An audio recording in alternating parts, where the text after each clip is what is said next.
lot of the women will say, you know what, men failed. And it's because they failed that we're in the position we are today. I didn't have a good father figure. I didn't have a good brother. I didn't have a good husband. Therefore, I have to become more masculine. And a lot of men will then say, you know what, no, we're trying to be masculine, but we're not allowed to, or we're not able to. Who do you think is at fault? Is it men or women? I think that women are at fault. Okay, I disagree. If Allah gave us that responsibility, isn't that the man's fault? Usually when something goes wrong, the accountability, the first place it goes to is actually the leaders. They will say that men have failed me. My father failed me because he sold this idea of career empowerment and education instead of helping me to get married at a young age. My brother failed me because he didn't tell me to be modest. It's gonna cause divorce. And by the way, women are not happy with simps. They don't like the simps. They don't say they want it. They say that, but we know that that's not true. They want a husband who will put her in check, who will put her in her place if needed. After we were married, she was a senior at Harvard. I just graduated and we got married. The first halal date, I took her to have some seafood, and I just came out and said it very clearly. I don't believe in women's education.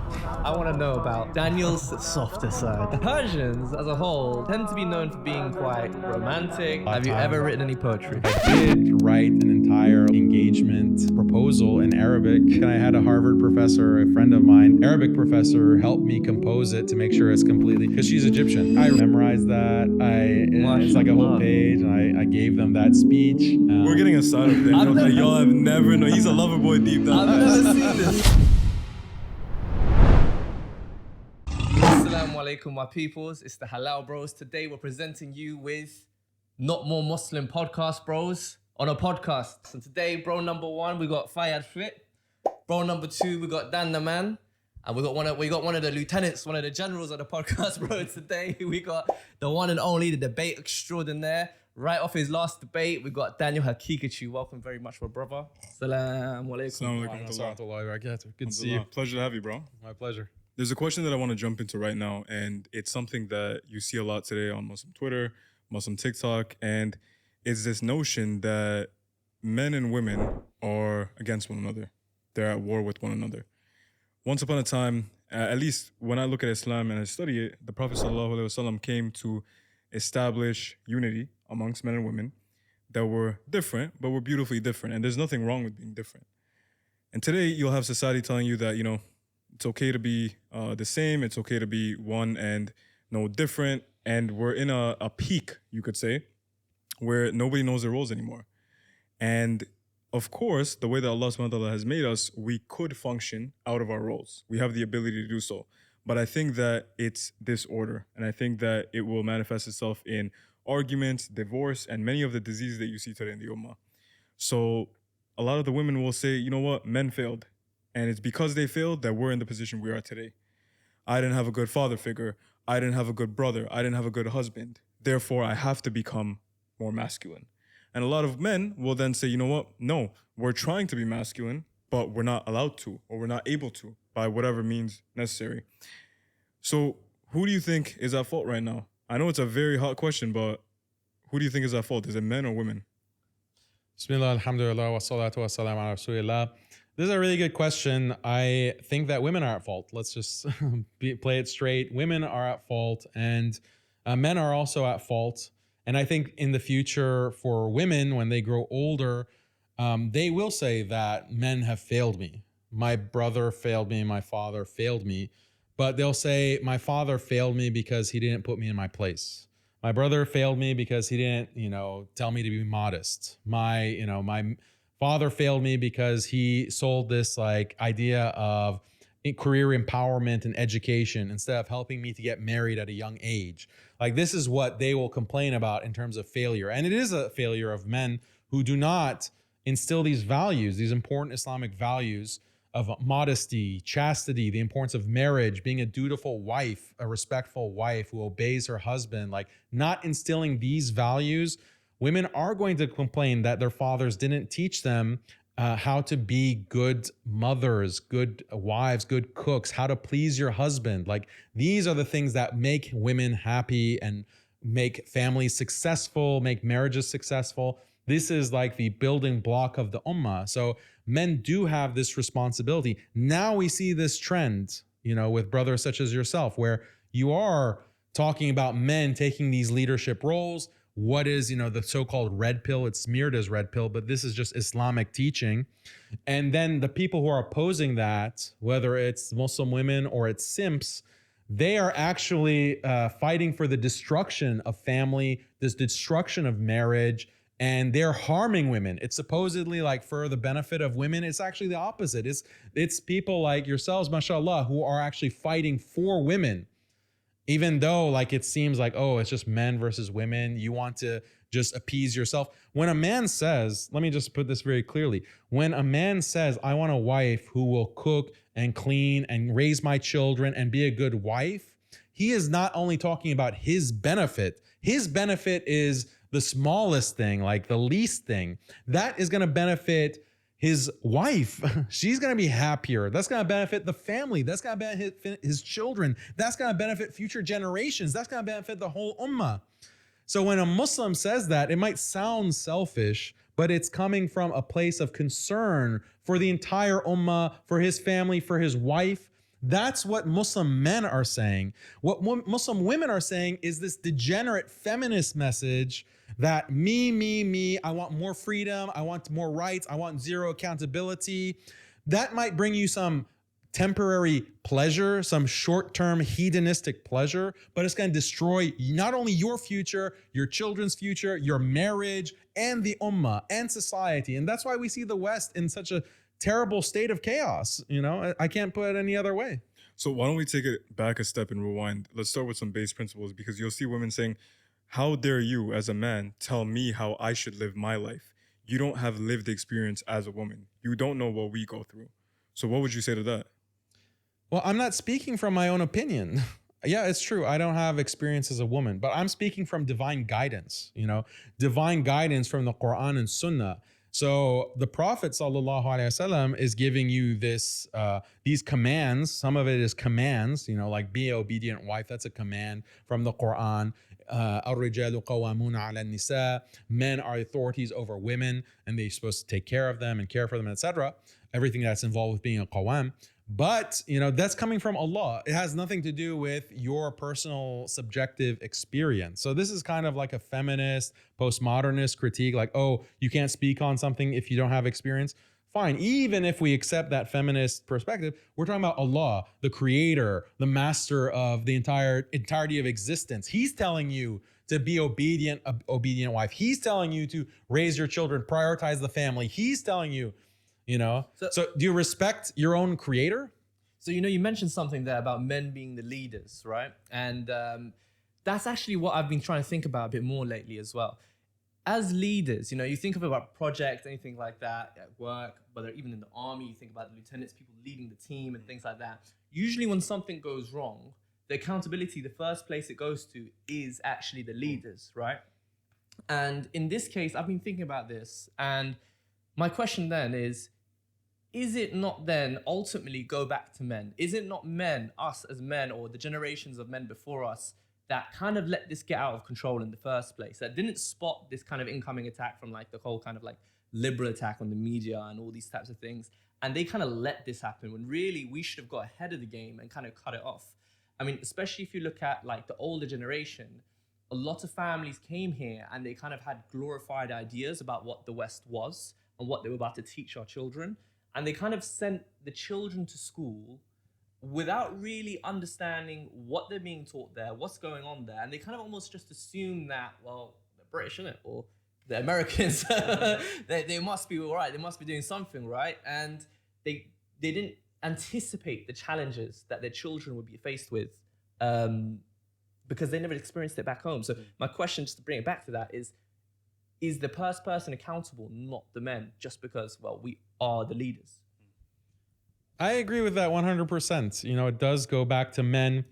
And unfortunately, let's say it straight, there have been simps, simps, and you can understand simphood by, it is a biological reaction because men do have this kind of sense of protecting women and caring for women and my little baby girl. And men have that kind of mercy and rahmah in their hearts for women and for girls. But Islam comes to check that and put it in its proper limits. There has to be a limit, and there can't be. I want to say I went viral, but there was a tweet that I got so much hate for, and I said that, look, infinite kindness to women is what destroyed Christianity. It's what destroyed Judaism. I mean, it's a kind of hyperbolic way of saying it, because there are other factors that destroy Christianity, like shirk, obviously. But like this idea that infinite kindness, and I got blasted, like, how could infinite kindness be bad? Well, think about it. Like, Islam doesn't say infinite kindness to anyone. You're not supposed to be infinitely kind to anyone, because there's always a limit. Everyone has rights and responsibilities. So if you're constantly giving, and there's no accountability, that will create a unstable situation. It'll cause chaos. It'll cause all kinds of problems. Like, even children, imagine you give your child infinite kindness, means candy, toys, no discipline, no accountability. That's going to destroy the child, right? And that's going to ruin the child's akhlaq and adab. But that's the same with any kind of human relationship. There's always a give and a take. You have to have that balance. That's what a healthy marriage is about. A healthy marriage is husband and wife, and they each have rights and they each have responsibilities. If you say infinite kindness, that means no responsibility, no accountability. She doesn't have to do anything. She doesn't have to provide anything. She doesn't have to work at all. And if you have this mindset of entitlement, that, oh, he has to be infinitely kind to me, that relationship is not going to work. Like, your marriage is not going to work. You're going to burn out the guy. No matter if he's the biggest simp in the world, he's going to burn out eventually. It's going to cause resentment. It's going to cause divorce. And by the way, women are not happy with simps. No. They don't like the simps. They don't say they want it. They say that, but we know that that's not true. They want a husband who will put her in check, who will put her in her place if needed. That's what a healthy marriage is about. And that's what actually attracts her to her husband, because he is her leader, right? So people need to understand that your attraction as a woman is based on your husband being able to say, dear Habibti, this is the line, okay? This is the line. I'm the leader. You got to obey. You got to listen. And 99% of the time, it's all kindness. It's all rahmah. It's all mawadda, love. But, there are limits. There are limits to that. So why can Muslim women, some of these Muslim women, not accept that? So let's bring it back to the note. Are you still doubling down on it being women's fault? In some certain cases, yes, it's women's fault, but in certain cases, men have a fault as well. So you don't think one is at fault? No, it takes two to tango.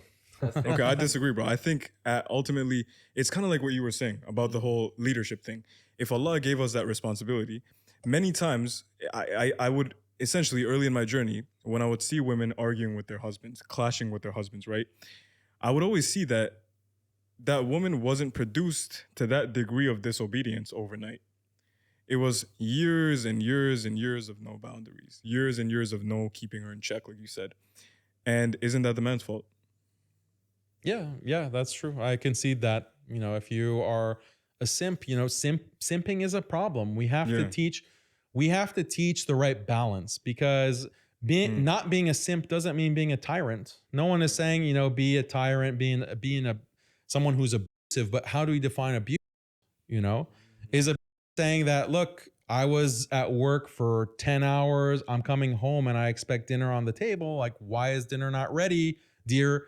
And she has no valid excuse for that, then that's a problem. Because if the man doesn't pay rent, he doesn't go, oh, I've decided not to go to work today, or I decided, I didn't go to work, or I was late and I got fired and now we are going to be homeless because we're going to be kicked out. Like, that's the kind of burden and responsibility that is on the shoulders of men. And Islam requires that of men, because he is required to pay nafaqah, the maintenance of his wife and his family. But there's no accountability on the other side. Like, it's true with my wife, for example, Khalid. Some days she's like tired. She doesn't want to cook. I was like, no problem. We'll just order out. That kind of balance. But if she says, like, after a week or a month, like, I'm just not interested in cooking, or don't tell me to cook, we're just going to order out. Well, honey, I'm going to be bankrupt because I can't afford eating out every day. Yeah. There has to be within reason, right? So it's not like everything is within reason. And the Prophet ﷺ described like women as being created from the rib of Adam alayhi salam. And so the rib is bent, so don't try to straighten it. And that is indication of being gentle, being merciful, being kind, being understanding. These are values that are so critical in Islam. But it's not infinite kindness. It's not like do whatever you want, you're entitled. Not like, I'll tell you the problem, really. We're not at many masajid, I'm not going to say all, but at many masajid, the imam or the khatib, they don't teach the responsibilities of women, of wives. What is your responsibility as a wife, as a daughter, as a mother? What is the role that you have? And I'll tell you why they don't teach that, because they get backlash. They get backlash from some of the women and some of the simps who say like, no, women don't have the responsibility. Your only responsibility as a woman is just to sit there and, be happy that that he has the privilege of being married to you. That's literally the mindset. This has nothing to do with Islam. And they say that, we can talk about that if you want to go in more detail. Do you know what it is? I appreciate that. I think you're right. A lot of the masjids haven't really addressed what the responsibilities of a lady are. And I think that's actually what I always criticize. My biggest criticism of feminism actually is that it talks so much about the rights of women, but actually doesn't say they have any responsibilities. And I think also that's another problem of red pills, that they talk so much about the rights of men, but no kind of like come back with responsibilities. Whereas Islam, one thing I love about it is that everybody has rights and everybody also has responsibilities. In saying that, you mentioned, okay, the masjid, no one's talking about responsibilities. However, if we were to go on podcasts, right, any kind of podcast talking about Islam, talking about with guys, right, all it is basically with podcast bros, right, which essentially we by definition are, I guess, but all that they talk about are those responsibilities of women. Okay, and I guess what we're trying to do is maybe take another look at this and try to empathize perhaps with the ladies a bit more and try and no, I'm joking. Listen, just joking. Ultimately, we have a common goal here. Ultimately, they are our sisters, and ultimately, listen, I'm very frustrated with them at times as well. I'm very frustrated with the things are, but I realize with me getting frustrated, with them getting frustrated, no one's getting anywhere. And with a bunch of podcast bros just saying the same things, we're just going the same direction, right? How can we perhaps empathize with them, and how can we perhaps solve this problem on these podcasts as podcast bros? How can we take a different take with this, if that makes sense? Or are we just going to keep banging on about everything they're doing wrong, which a lot of ways I totally agree. Do you know what I mean? But we talked about what women are doing wrong and what men are doing wrong. And if we're going to be leaders, I think that we need to just keep emphasizing this point, because we're countering basically a whole generation of a feminist kind of simp message. So these podcast bros, like it's just been like 2 years, I think, maybe 3, where we're talking about like red pill, like the idea of red pill being accepted into the Muslim community, like the ideas, even though I know the term is controversial, but the ideas of red pill, obviously I don't like that way to talk about it, because these are values in Islam that the newer generation, like Generation Z is realizing and finding out because they weren't taught it by a previous simp Western generation. Mm-hmm. So this kind of red pill phenomenon, if we want to call it, it's only 2 or 3 years old in the Muslim community. Mm-hmm. But I think we're just getting started. Like we have a whole narrative to change, a whole mindset to change with Muslims in the West, and to protect Muslims in the East, because unfortunately they're affected by feminism as well. And so we really have to stay the course. I don't care if this is repeating the same things that have been said on other podcast bros. And the thing is that it's not our job. Like, here's a hot take for you. Like, women aren't necessarily rationally processing this. Yeah, there are rational women, but the majority, it's an emotional thing. Yeah. And they're really thinking along the lines of what is socially acceptable. So if more men take the lead and are talking like this about responsibilities and duties, a balanced message, an Islamic message, then when women see it's more acceptable, it's like more spoken about, then magically they're going to start accepting it too. So that's the psychology of women and some men as well. And you can relate it to testosterone or however you want to explain it, but there is a mental difference between men and women. And this is said by the Prophet sallallahu alaihi wasallam, so you can't really deny it. It's Sahih hadith. There is a difference mentally between men and women, emotionally, and this is something scientifically proven. as well. We can cite all the studies, but am I really trying to convince women? Yeah, some women are rational and they're smart. They understand like the argument that you have to have patriarchy, you have to have a balance of rights and responsibilities, and feminism is wrong. There are Muslims who understand that, Muslim women on an intellectual level, like my own wife. But the majority, let's be honest, it's an emotional thing. It's an emotional thing. What is socially acceptable? What do they see? They're watching TV, they're going to university, they're being indoctrinated in schools, they're seeing people being feminists, and that they're on social media. So that's how they think. It's not like a calculated, rational thing that they've learned, like they've analyzed the Quran and Hadith and they've come to this conclusion. It's groupthink, bro, and it's a lot of the social validation and the social norms. You know, a couple of days ago, bro, you know this, I got my car tinted, right? Yeah. And I sent a picture on the group chat with my family, my parents, my wife, and she looks at it, she calls me, right? And she's like, oh my God, it's so dark. Like it doesn't even look like the car before, right? I'm like, yeah, I'm diabetic. She's like, is that even legal? And because like I think there's a percentage for the car tint, right? And I may or may not have gone down a few percentage from the legal limit. May or may not have, right? It is what it is. But it was just that like that concern that she had, it didn't even come to my mind.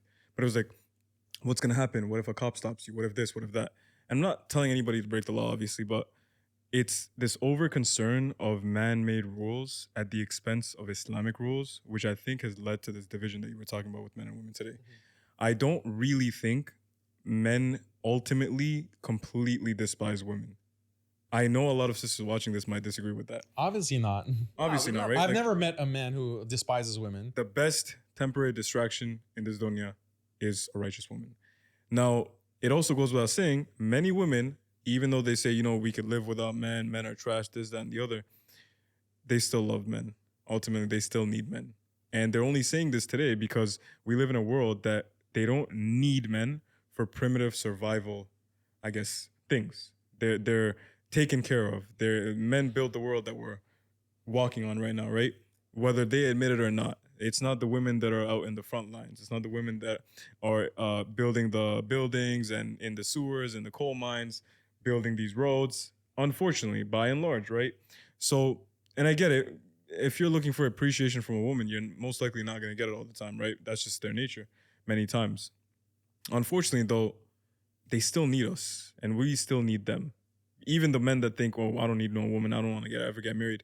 You still needed a woman to get to this life, obviously by the permission of Allah, but a man and a woman had to do their thing for you to be here. So with this being said, if we can all agree that we need women and women need us, what are the roles? How do we break this down? Like from an Islamic point of view, what is the role and responsibility of a man in a marital setting and then from a parental setting? So the responsibility of a man is to be a strong Muslim leader for his family, to be a role model and to preserve his wife's religion, his family's religion, to make sure that they're on the deen, to make sure that they're going to be in the paradise, in Jannah, and not be fuel for the fire, as is mentioned in the Quran. This is the number one responsibility of the Muslim man, husband, imam. The husband is the imam of his family. So that's the number one responsibility that he has, and he has to take it very, very seriously. Beyond that, that involves a lot of sub-responsibilities in terms of education of his wife, of his children, making sure they know what is fard ayn, what is individually obligatory upon them, the wajibat, like what is required to worship, to pray, to fast, etc. He is responsible for their education. Beyond that, he's responsible for maintaining larger ties of kinship.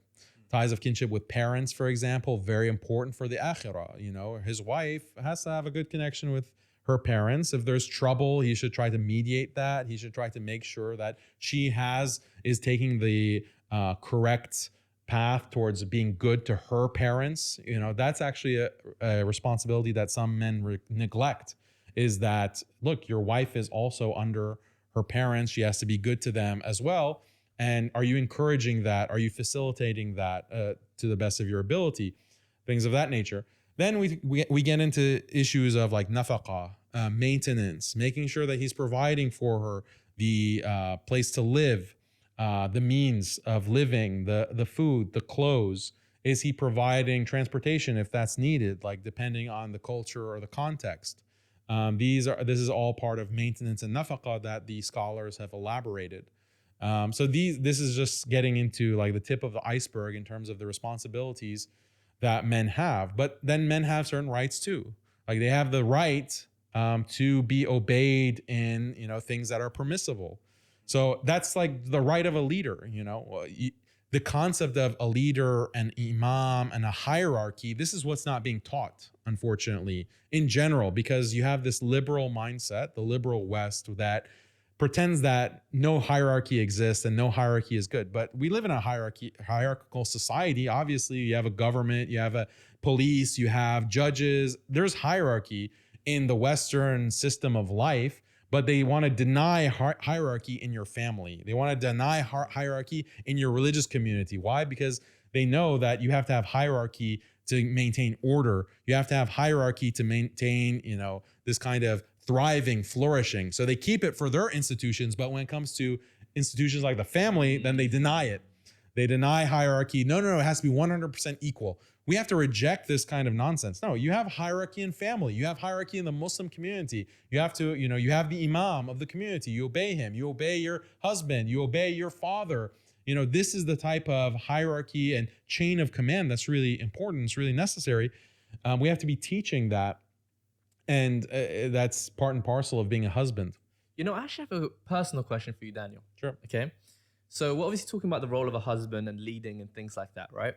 Now, I want to ask you, how do you communicate with your wife? Because you're married. And how would you advise a man to communicate with their wife, right? Because it's not as simple as, all right, I'm just going to explain things and explain why I'm right, and they're just going to get it. I swear, bro. It's unfortunately not that simple. You can't just be like, well, obviously, think about A, B, C, and then... Allah says this in this ayah. That doesn't quite go down like that. In the same breath that I say that, yeah, I'm also conscious, you've made mention, right? So number one, you're a Harvard graduate, okay? You've also made mention that your wife is also a Harvard graduate as well. So perhaps in your home, you guys are like, these intellectuals, and then you guys can just be like, well, actually, I'll just explain things in this really great way. And maybe you're the guy that's just like, you got the wife that's able to digest those things because she's, studied at Harvard as well.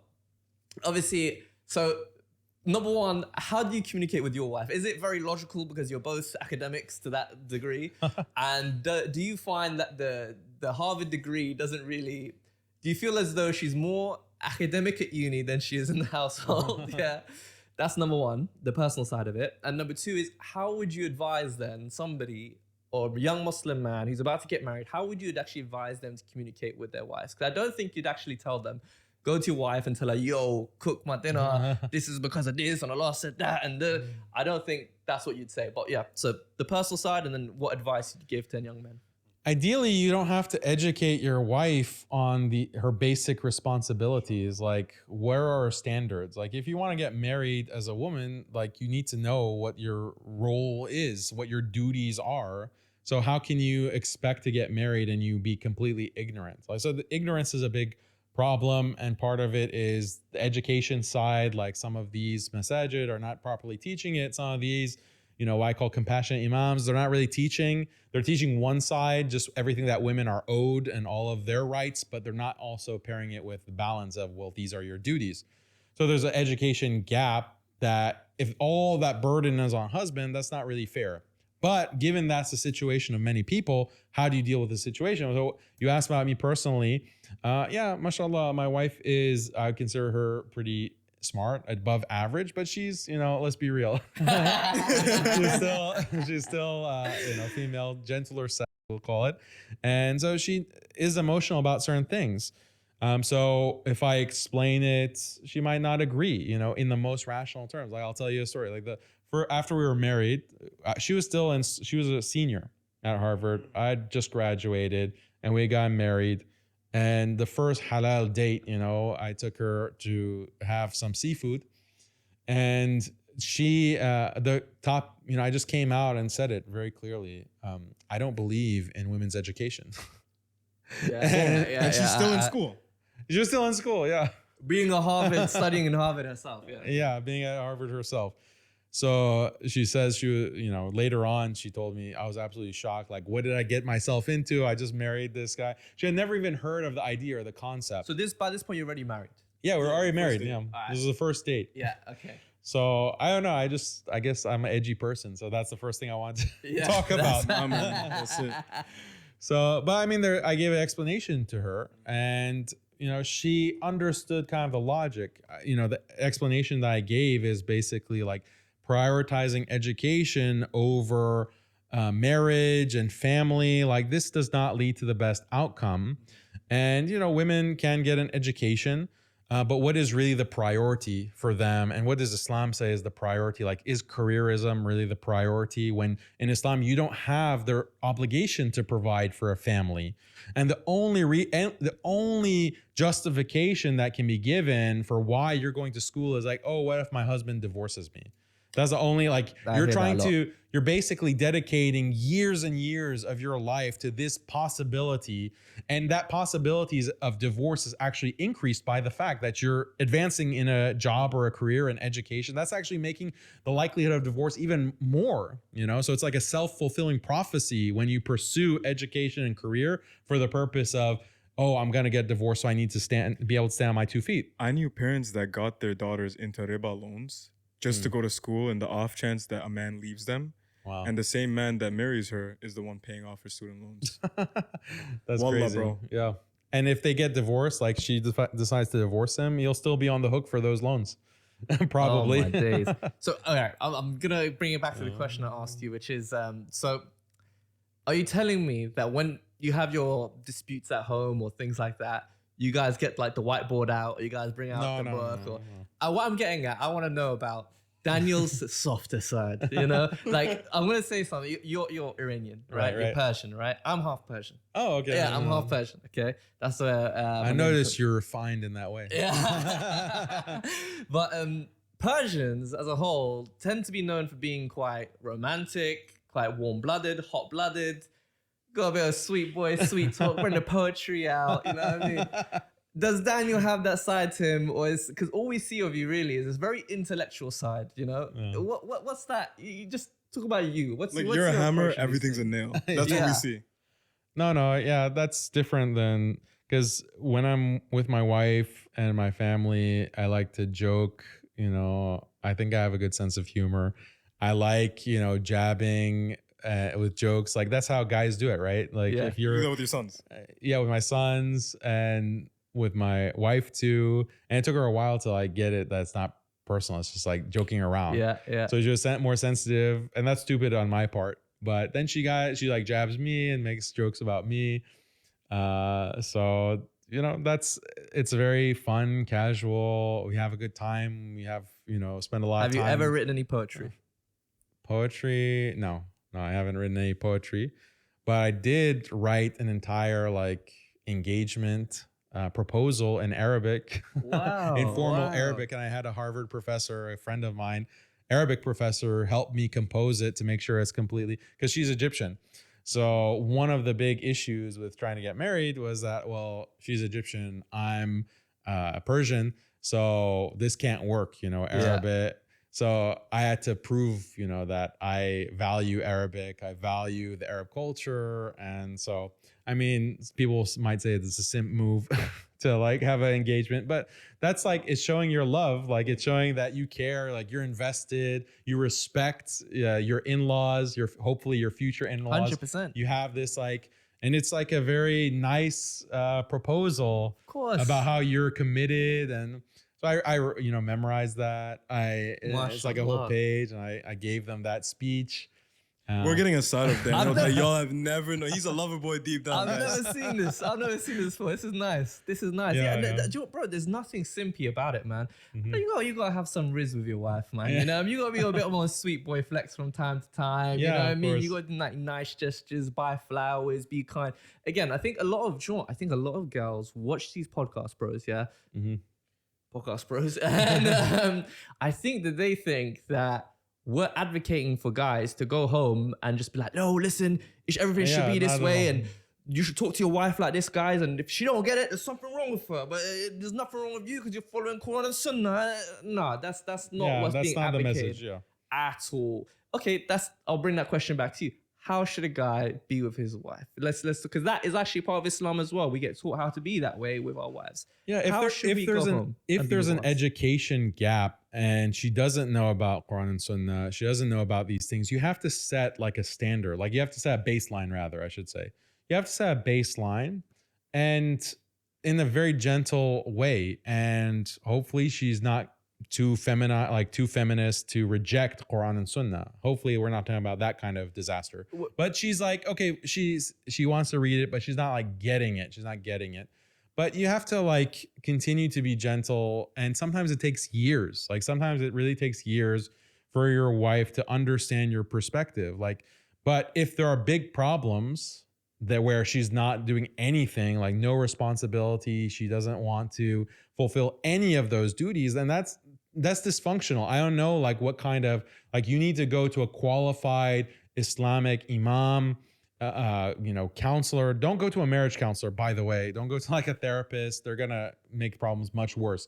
But like a true traditional alim scholar who also can advise a couple, someone who's trusted. Don't go to a compassionate imam. Go to one of these solid scholars, and they exist in the US, I'm sure in the UK as well, and get that kind of counseling where it's the imam who's educating her on the baseline. So now once the baseline is there, then everything else you can work with, you can deal with, and you'll have disagreements. You'll fight about money. You'll fight about the kids. You'll fight about the in-laws. You better believe you're going to fight about the in-laws. But you have to be, as a man, that's the thing about being a leader too, by the way. Like a leader is not just, do this, do that, obey me or else. Like that's not leadership. Like leadership is you inspire people. Leadership is like you can take the hit because you're the leader. So if you're frustrated, you are the one who has to be patient.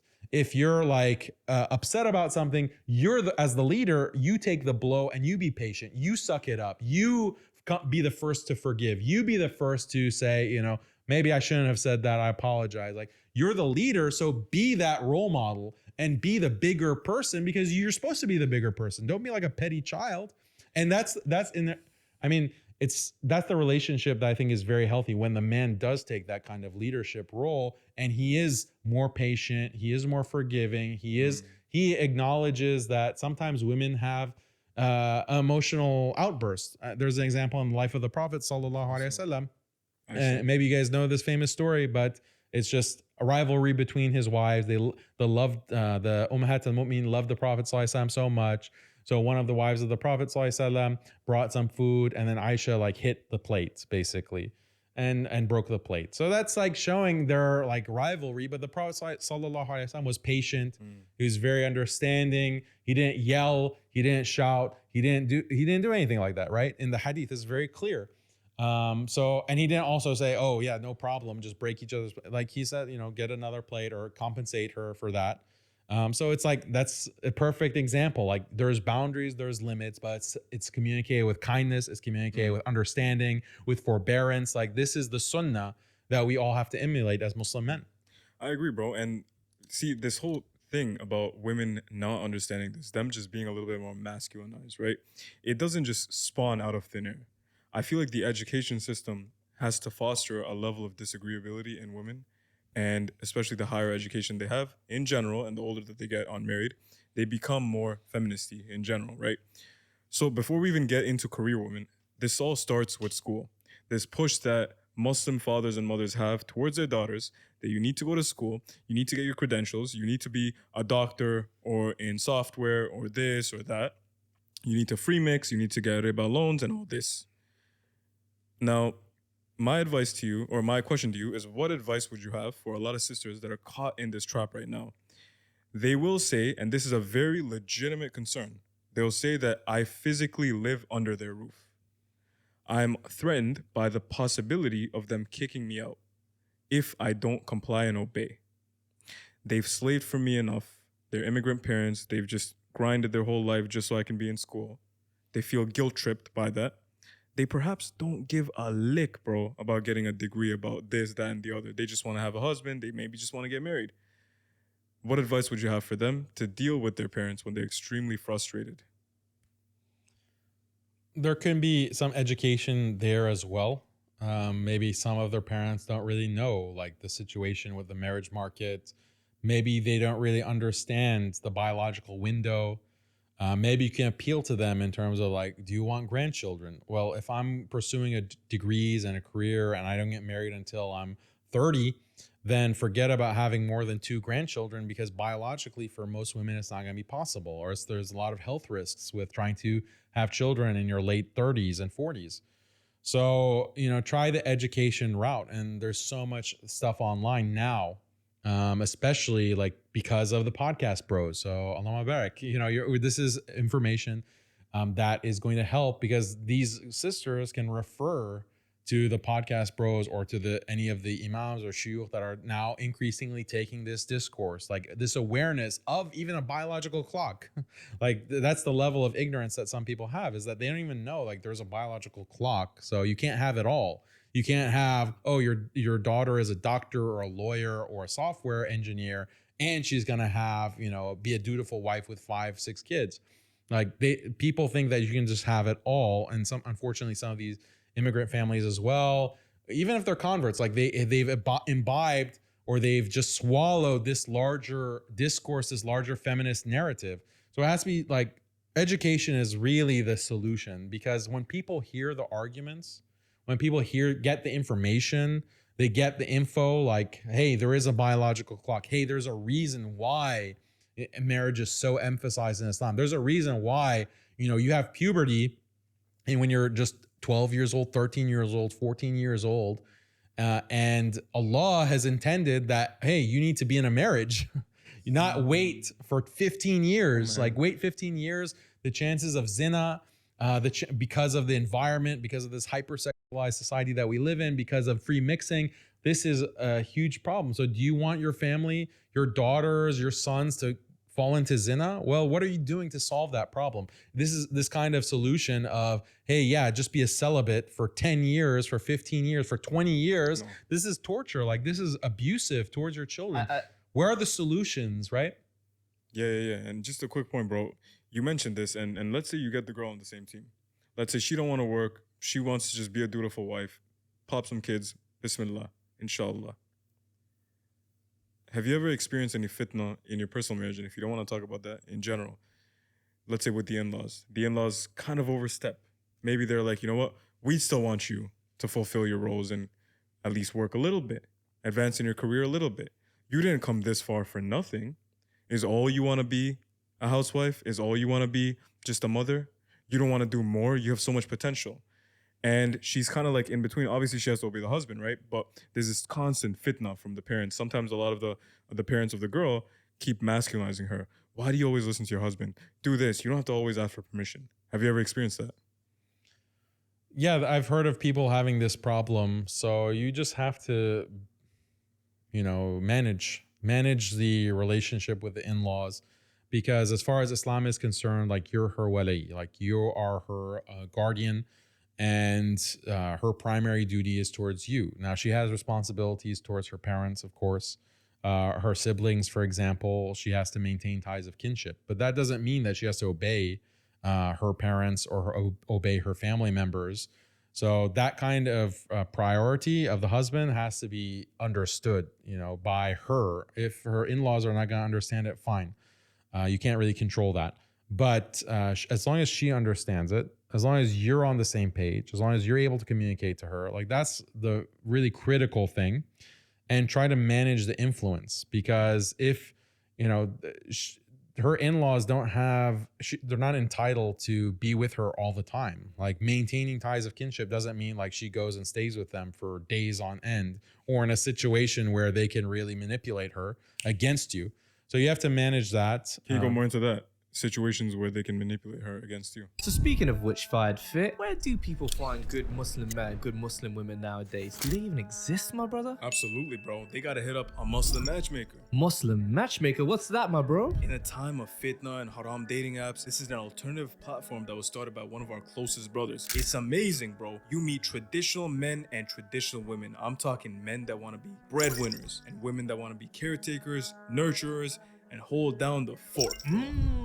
That actually exists? There's men like that nowadays still? And women like that? Matter of fact, bro, last time I spoke to the brother, there were at least 5 times as many sisters on the app as brothers. And about 85% of the sisters are wearing a baya or niqab. MashaAllah. I didn't think an app like this could exist. What is it called again, my bro? A Muslim matchmaker. Matter of fact, teams are segregated, everything is anonymous. There's no contact without the wali approving first. 100% halal and anonymous. That's a Muslim matchmaker. Absolutely, and as a matter of fact, we got a custom link for them to join down below. Links in the description box. And without further ado, let's jump right back into the podcast. Yeah, so if there are gatherings where you know that they're going to talk against you, they're going to try to turn her against you, be smart. You know, don't encourage her to be in those types of gatherings, or with maybe a certain in-law, like a certain in-law that you know is a bad influence, like is influencing her in an un-Islamic way. Then be aware of that and manage that. That's part of your duty as a wali, is to prevent these kinds of bad influences. Now, there can be situations where they just want her to, like, she finished 3 years, they want her to finish the last year. Then, you know, be accommodating, and just try to be diplomatic. But if they're like, no, she can't have kids right now, and you know, she needs to finish her program, and by the way, pay her ribawi loans, then that's not something that you can really tolerate, and especially when it's delaying having children. I generally recommend, like, when you get married, depending on what age, hopefully it's early age, but you want to have maybe a year or two, like if you can plan it, where it's just you and your wife and there are no kids in the picture. That can be beneficial. Like, you build a solid base with your wife. You know, you get out the kind of challenges of getting used to each other, that kind of bumpy start that every couple will go through. You'll have a chance to really understand how you communicate and your preferences, your, you know, the way that you work, right? As a couple, like, you have to get used to each other. Then you start having kids. And if you're delaying that too much, then that limits the number of kids you can have. The Prophet ﷺ encouraged us to have many children. He wants to be proud of our numbers as an ummah on Yawm al-Qiyamah. So that's something we should encourage, like, have children, be fruitful, multiply. Like, that's what Muslims should aspire to. But delaying it, like, into your 30s or like even late 20s, like, if we could go back, you know, qadar Allah, it's happened, but I wouldn't mind having started earlier. In our marriage, like, we have 5 children, alhamdulillah, blessing from Allah, but why not 6? Why not 7? Why not more? But age limit, like, matters. Like, now we're getting into our late 30s, early 40s. So don't have that regret. You're never going to regret, oh, I could have gotten another degree. Oh, I could have, like, especially as a woman, like, oh, I should have, you know, finished that degree, as opposed to, oh, I could have had another wonderful child who loves me, who fulfills me, who's going to make dua for me when I'm gone, who's going to be, you know, and women too, as soon as they hold their first baby, that's it, game over. A lot of feminists in maternity leave, they don't want to go back to work, you know? Yeah. Did your wife ever say any statements along the lines of, if I was to do it again, obviously qadar Allah, I actually wouldn't go to Harvard. I actually wouldn't go to school. And I actually, not that I wasted my time, but I feel like I could have better utilized it with my husband. That's very interesting, because that going to Harvard is like what people, even in my head, when you're saying that, I realized even I have an association with going to Harvard, mate. You got a degree from bloody Harvard. Wow, you know? And that's a very interesting question. So yeah, I really want to know the answer to that. Yeah, she has, Khalid has a video on the Muslim Skeptic channel where she talks about this issue. And it's like a debate reaction, because I had a debate with a feminist, Muslim feminist, about women's education. So if you want to, like, get the full argumentation that I present and evidences, go and watch that debate. But Khalid, my wife, had a reaction to the debate, and she basically made it clear that, look, you know, if I knew then what I know now, I would have prioritized marriage. I would have prioritized, you know, being a mother. I would have prioritized that, but this is not the culture. So we have to change the culture. Do you think that, you know, there's something else I wanted to ask you about as well, but I want to stay on this now. Do you think someone like your wife would probably be best positioned to educate other women then on this particular scenario? Isn't she the lead professor in wife school anyway? Yeah. Oh, okay, yeah, well, there you go. don't know that, mate. right? Yeah. I didn't know that. And yeah, because I was going to say, she's essentially reached the pinnacle of education. When you think about Harvard, you think about the top university in the world, or one of the top universities in the world. Yeah, so I guess she's doing that. But, and I guess I guess there isn't really much of a place for it on like more public YouTube channels and things like that. Or what do you think about that? Because you do get some females who are trying to teach certain things about Islam on YouTube, and you know, what's your thoughts around that, if you don't mind me asking? So it's funny because she gets hit from both sides, right? Because people say that, oh, you know, you're a hypocrite. You're speaking out against women going to college when you went to Harvard. So you're a hypocrite. Like that's one side. But then the other side, like imagine if she hadn't gone to Harvard, people would say, oh, you didn't go to college. So you don't know. Like you don't know what you're talking about. Yeah. Exactly. So it's like damned if you do, damned if you don't. But what was your second question? In the terms of the public space, so she's obviously on this. It sounds like a more private school. No, wife school is public. People can register and take the course. Talk about that. What is that? But is it like open on YouTube? Can someone just type in and? What is wife school? Wife school. So that's the institute. Is my institute is an online platform. You can take on-demand courses. And one of the courses that we have, it's like a over 10 hour course on what we call wife school. And it's mainly Khalid. And she basically explains like how to have a traditional marriage. And this, we've had so many testimonials of people who are married, and they said, this class saved my marriage. Wow. Both men and women, like this class saved our marriage. So people can check it out. We've made it pretty affordable so you can take it. And, but the content itself, like Khalid has also public YouTube talks or lectures. It's on the Muslim Skeptic YouTube channel if you just search Khalid. But she's public, like in these ideas, and her Facebook page, she writes, you know, a lot about these issues on Facebook. So you can check that if you're interested in my wife's perspective on these issues. But in terms of women being able to educate the next generation and being wise and being good role models and mothers, like it doesn't require Harvard or. What is Harvard teaching you? Like Harvard is not teaching you to be intelligent. Like intelligent people go to Harvard, but you don't become intelligent from Harvard. Like what are you getting with that degree that you couldn't get, you know, just by living life? Yeah, it'll prepare you for a career and for a specific role. And if you have intellectual pursuits, yeah, you can pursue intellectual pursuits, but it's not like the end all be all of what we consider to be education. So that's the critique that people give is like, okay, if you want your wife to be raising your children and homeschooling, no less, because we advocate homeschooling as well, she has to be educated in order to provide that kind of homeschooling. And the response to that is that most of what my wife will teach in homeschool is not acquired from Harvard because the Islamic education that we're providing in the home isn't Islamic. You know, we're not teaching, you know, necessarily economics, right? Or maybe in the future, but in the future at home school, like you bring on tutors, you bring like people who are specialized in a subject to teach in the home context. It's not all on the mother. Like the mother is more like a facilitator and educator as well, but it's Islamic topics and you don't need Harvard, let alone any other secular university to acquire that. And another example, like some of the wisest women, especially like I'm sure you guys can relate, like think about your grandmother or your great grandmother, like weren't they wise women? Like weren't they definitely right? Yeah. And the kind of, did they go to Harvard? Did they? Nah. You know, Andrew flipping tape, bro. He said that on a podcast. He said that when you walk into a room, you see his grandmother, right? And you see 30 people. All of them initially came from her through someone or the other, right? That's baller, bro. That's a skill. That's a flex when a woman can do that. She created doctors. She created now a Muslim, right? And through Andrew Tate, who came initially from her, right? I'm not saying Hidayah is from Andrew Tate. A'udhu billah. Hidayah is from Allah alone. But how many people did Allah allow Andrew Tate to have the influence to put the limelight about Islam in the modern day? All from that woman who didn't secularize or prioritize secularization, but she prioritized, you know, family values, tradition, and stuff like that.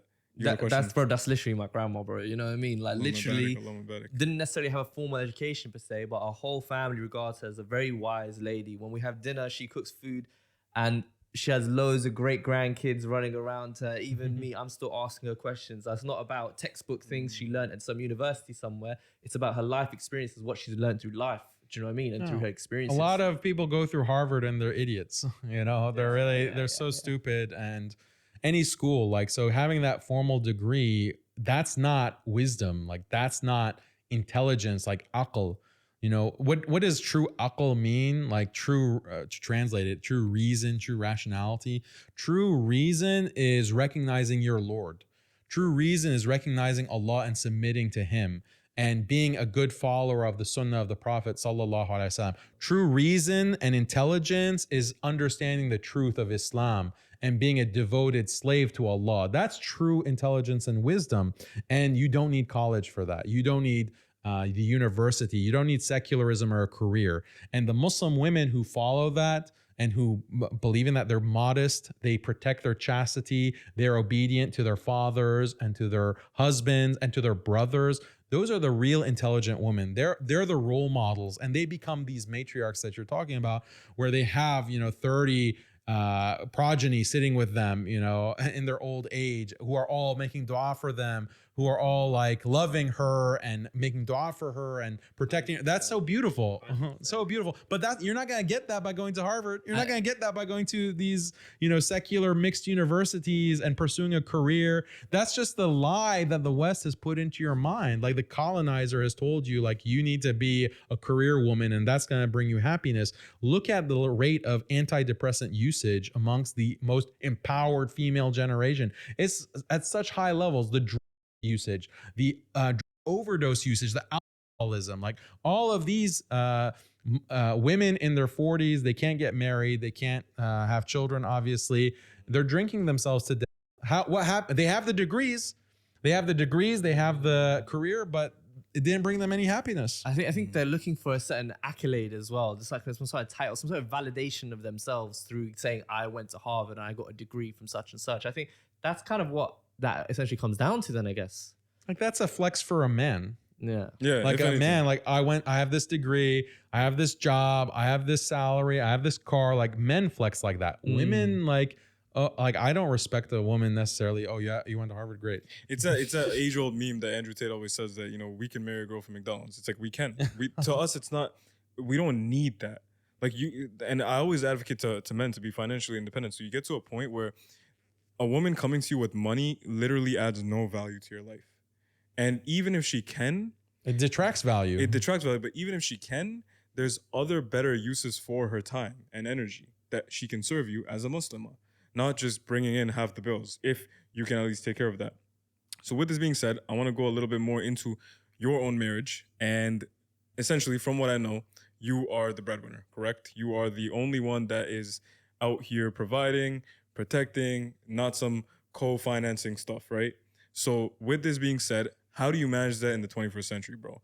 Because for me, Allah Mubarak, after I pay all our bills, rent, food, medical expenses, some of the employees, some months, bro, 5, 6, 7, 8K, just expenses. And I'm just like, this is crazy. But at the same time, I refuse to have my wife work.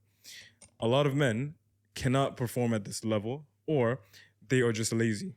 And a lot of women, they want to be taken care of, but they feel it's not possible. I have to work. If I don't work, we're not going to make enough. So how do you manage this in the 21st century, bro? I'm not against women working, but especially now with online technology, you can work without being mixed in a mixed environment. So, if it's really necessary, like for some people it's really necessary and they work, like try to avoid the mixed environment, try not to be in a haram job. But if you have no choice, you have no choice. And the thing is, we live in this kind of broken, backwards world. And Muslims have to live, right? So there are exceptions that can be made, and you can work. Even my wife works, technically, because she's teaching at wife school, right? She's teaching wife school. It takes time for her to research, put together presentations, right? So she works, but it's something that it doesn't interfere with children, like her other more important duties, right? A family. So like working in and of itself is not bad, but what is the meaning of that work? Because some, like working doesn't mean careerism. Careerism is something that's a big problem because you're trying to climb that corporate ladder. And to climb the corporate ladder, for anyone who's been in the corporate world, I know you guys are, I've been in the corporate world. It's very time consuming. It's very competitive. And that kind of attitude of competition and investing all that time in your career, that creates a bad psychology for women, because then she's going to start competing with you as her husband. And that's the worst kind of situation. Instead of being an agreeable wife, it's like you're butting heads constantly. Right. It's competition. And then she might actually get higher than you in her job. And when that happens, hypergamy kicks in. She's like, why am I with this loser bum? Like, I'm getting paid 6 figures. I'm in this director or VP role. And he's, you know, what's he doing, right? My husband. And by the way, I got all these men around me in the corporate world, and they're also making 6 figures. They're driving the Porsche. They're driving the BMW. And then why am I with this loser? Her eyes is gonna start to wander. There's so many cases like this in America, at least. I don't know about the UK, but women, their husbands promoted them, are like, yeah, honey, go and you be a boss babe, boss queen. And then she advances, and then she gets tired of him and divorces him. Right. So where would you kind of put men into the mix? What is their responsibility? Do you think the average man that's grinding, he's putting out the output and he's making maybe 40, 50K a year only, which is not enough? Do you think he's truly doing his best? Do you think he should be looking into starting a business, a side hustle? Should he be working 2 jobs just so his wife doesn't work? But then where do you draw the line with that? What if he's stretching himself thin just to protect the wife from haram? But now it's like the kid's 18 and he's like, I missed out half your life. So rizq is from Allah. We have to always remember that. You also have to tie your camel. You have to do the work. So 40 and 50K nowadays, I guess that's considered to be kind of low, but I think it's the average. But it's hard, like inflation, things are getting more and more expensive. Costs of living are going up. You have to remember the barakah of, you know, trusting in Allah, having tawakkul in Allah. And not only you as a husband, but your wife. She needs to also have tawakkul and trust in Allah, and just not be so money focused. He's doing his best. Like, don't nag him, don't belittle him, don't like look down on him. He's doing his best. If he could give you a palace, if he could give you like a beautiful mansion, he would do it in a second, like if he could do it. But he's trying his best, and Allah has written rizq for everyone at a certain level. If that's higher or lower, your test is to be satisfied with that. Your test is to have qana'ah, contentment with that, and continue to love and obey your husband. And guess what? That is going to be a means for you to Jannah, right? And is that what you want? You want Jannah? Of course you do. So there are practical things in terms of money that I can advise you, like very practical, because we talked about the religious side, but the practical side, just save. That is really the message that I would give, like very practically, to get to stretch your money that you're, you know, getting as income. Try to have a more modest car, you know, try to not lease, you know, the best car, like get a used car, minimize the payments that you're paying for that car, like in terms of whatever it is. Try to have like modest technology. Like some people, they just have a phone, they have to switch it every year to the new iPhone. Like, why is that? Like my phone, like not to brag, but it's about 10 years old now. And alhamdulillah, Samsung S5 or S6. Wow. So alhamdulillah, it works great. I don't have to spend like $800 every year. So you're minimalist. Yeah, and I'm not a minimalist. I still like have a phone. I still have like, we still eat out like now and then, but it's not every night. It's not like dropping hundreds and hundreds of dollars a week on eating out. That's where a lot of young people, their money just evaporates, is because they spend a lot on food, eating out. And once you bring that under control, then you'll realize that, wow, okay, my expenses per month are not 5K, 6K. They're actually becoming, you know, more manageable. I'm saving $1,000 every month. I'm actually have that excess surplus money from my income, because it's not being spent on these, what you think you need, but they're actually luxuries. Like, I remember a friend from Harvard actually, who was trying to do a calculation on how can he maximize like the protein that he gets, and the calories that he can get from like what food is the cheapest, like the most bang for your buck. So he was like eating lentils and rice because lentils have protein. And so he was like, I'm gonna save my money. I'm not saying go to that extreme of minimalism, but like think in that kind of frugal mindset, frugality. Like this is a lost art. And we need to like, because we're in this kind of consumerist culture, like you have to have the status symbol, you have to be socializing in certain places, you have to like have a vacation every year. Like who says you need a vacation every year? Like did my grandparents have a vacation where they're traveling like and going, flying to different parts of the world? No, these are not requirements. So once you start taking away the luxuries and getting back to basics, you'll still have a very happy, enjoyable life. You will be in the company of your wife, your family, hopefully your extended family, your children. That's the joy of life. The joy of life is not like, oh, I'm traveling, or oh, look at me and at this restaurant. Like that's not the joy. Or I'm in such and such car. Yeah, those are luxuries. Those are nice. But if you can afford it, if you can't, just save your money, and then you can make like you can buy a house without a ribawi loan. You can buy property. You can buy. That comes from saving. So that's patience. Have patience. Like that's Allah will put barakah in your rizq. So you mentioned something earlier about women working, right? And I think when you do find like a guy who wants a traditional household, and perhaps a good girl as well, who also kind of wants a traditional household, there is also that kind of sometimes tension where actually the girl also wants to work sometimes, right? So I guess devil's advocate, the question would be, how can, number one, she get a job without an education or without going? Because perhaps the job roles and opportunities that are available to your wife, because she's a Harvard graduate, are much more vast than what they would be to another young lady who hasn't gone through that formal education. So that's devil's advocate in regards to that. That's my first question. The other question is, what is the practical advice, or what kind of jobs then should the sisters, or would you advise the sisters be looking for that they can do from home, or that they can do to work? So I don't encourage women to work like if they don't have to.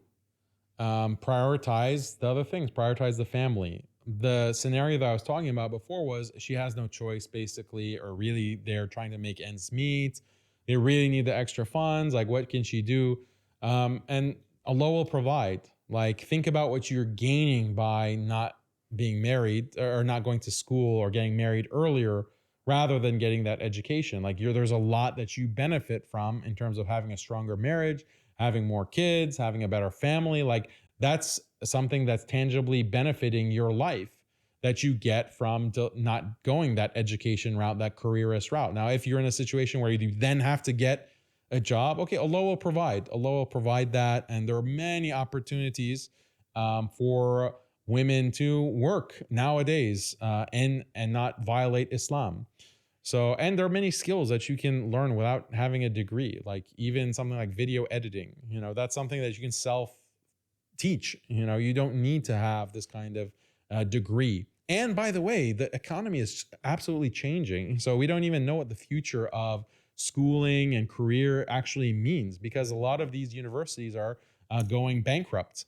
Teaching outdated things as well, perhaps. Yeah, and the stuff that they're teaching is not really relevant to the current job market. So a lot of schools are collapsing, actually. So what is education going to be like in 10 years? Allahu A'lam, we don't really know. We're in a big transition phase. So I'm not encouraging women to work. It's actually better if she doesn't have the ability to pursue a high-paying even career. From home, even if she's doing a bit Yeah, of work it's better. Home, it's better not to do it. Yeah, because why is it better? Because she'll have more dependence on her husband, and that's the thing. Dependence is a source of attraction. If you as a wife, the more dependent you are on your husband, like you just have no options, like you can't find a job because you're just not qualified, guess what? You're gonna love your husband so much more because he's just that much more capable than you are. Okay, but now we gotta put that devil's advocate now. Yeah. How many women actually, and not to defend the sisters blindly, right? But because I've actually counseled and coached a lot of brothers thus far, I've seen and experienced a lot of these situations where a woman does that. She does the very scary thing that you're talking about, which is to put all of her trust into a man, only to have that man abuse that, only to have that man not pay the bills, or to make her work and take her money unjustly when there's no need to, or not provide on the family and waste his money elsewhere, get secret second wives. Now I know there's like, obviously there's a difference in opinion. I'm pretty sure Islamically men can get a second wife without talking to the wife, right? But I'm saying in a way where they're hiding it in a tiptoe. I think you shouldn't fear your wife, but you see all this stuff and they're spending more money on the other wives. So what do you think about this, where they do put their trust in that, but it kind of backfires? I've heard about that a lot as well, more so in Asia as well, where they are putting their trust and things like that, and it is backfiring. There's something I was about to ask you, the exact same thing. Yeah, there are bums, unfortunately, and they're not doing the right thing. And the people who need to correct them are their male family members, their fathers, their brothers, their cousins, like whoever needs to like put that person in check. Like that's the whole purpose of having a strong family, having silata rahim, like this kind of connection with your extended family, so that people can provide that check. If he's not doing what is required of him, then that's the Islamic way to set people straight. Like you set people straight, like, hey, you're not doing what you need to be doing. And maybe it's the imam who tells them that. Like maybe they go to the imam or she goes to the imam and he has to set her straight. Like in Islam, if a husband is not providing nafaqah, what is required, then there are legal consequences for that. It's very serious. Like the marriage can be dissolved. A qadi, a judge, can actually dissolve the marriage because he's not providing what he needs to provide. Now, what is correct provision, like that he is responsible for, like that's a legal question.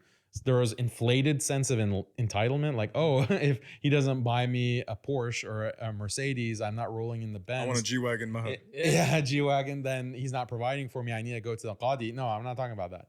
Like, what is the requirement for him to pay? If he's not doing that and it's like a desperate situation, then there are legal means. So speaking of which, Fayed Fit, where do people find good Muslim men, good Muslim women nowadays? Do they even exist, my brother? Absolutely, bro. They gotta hit up a Muslim matchmaker. Muslim Matchmaker, what's that, my bro? In a time of fitna and haram dating apps, this is an alternative platform that was started by one of our closest brothers. It's amazing, bro. You meet traditional men and traditional women. I'm talking men that want to be breadwinners and women that want to be caretakers, nurturers, and hold down the fort.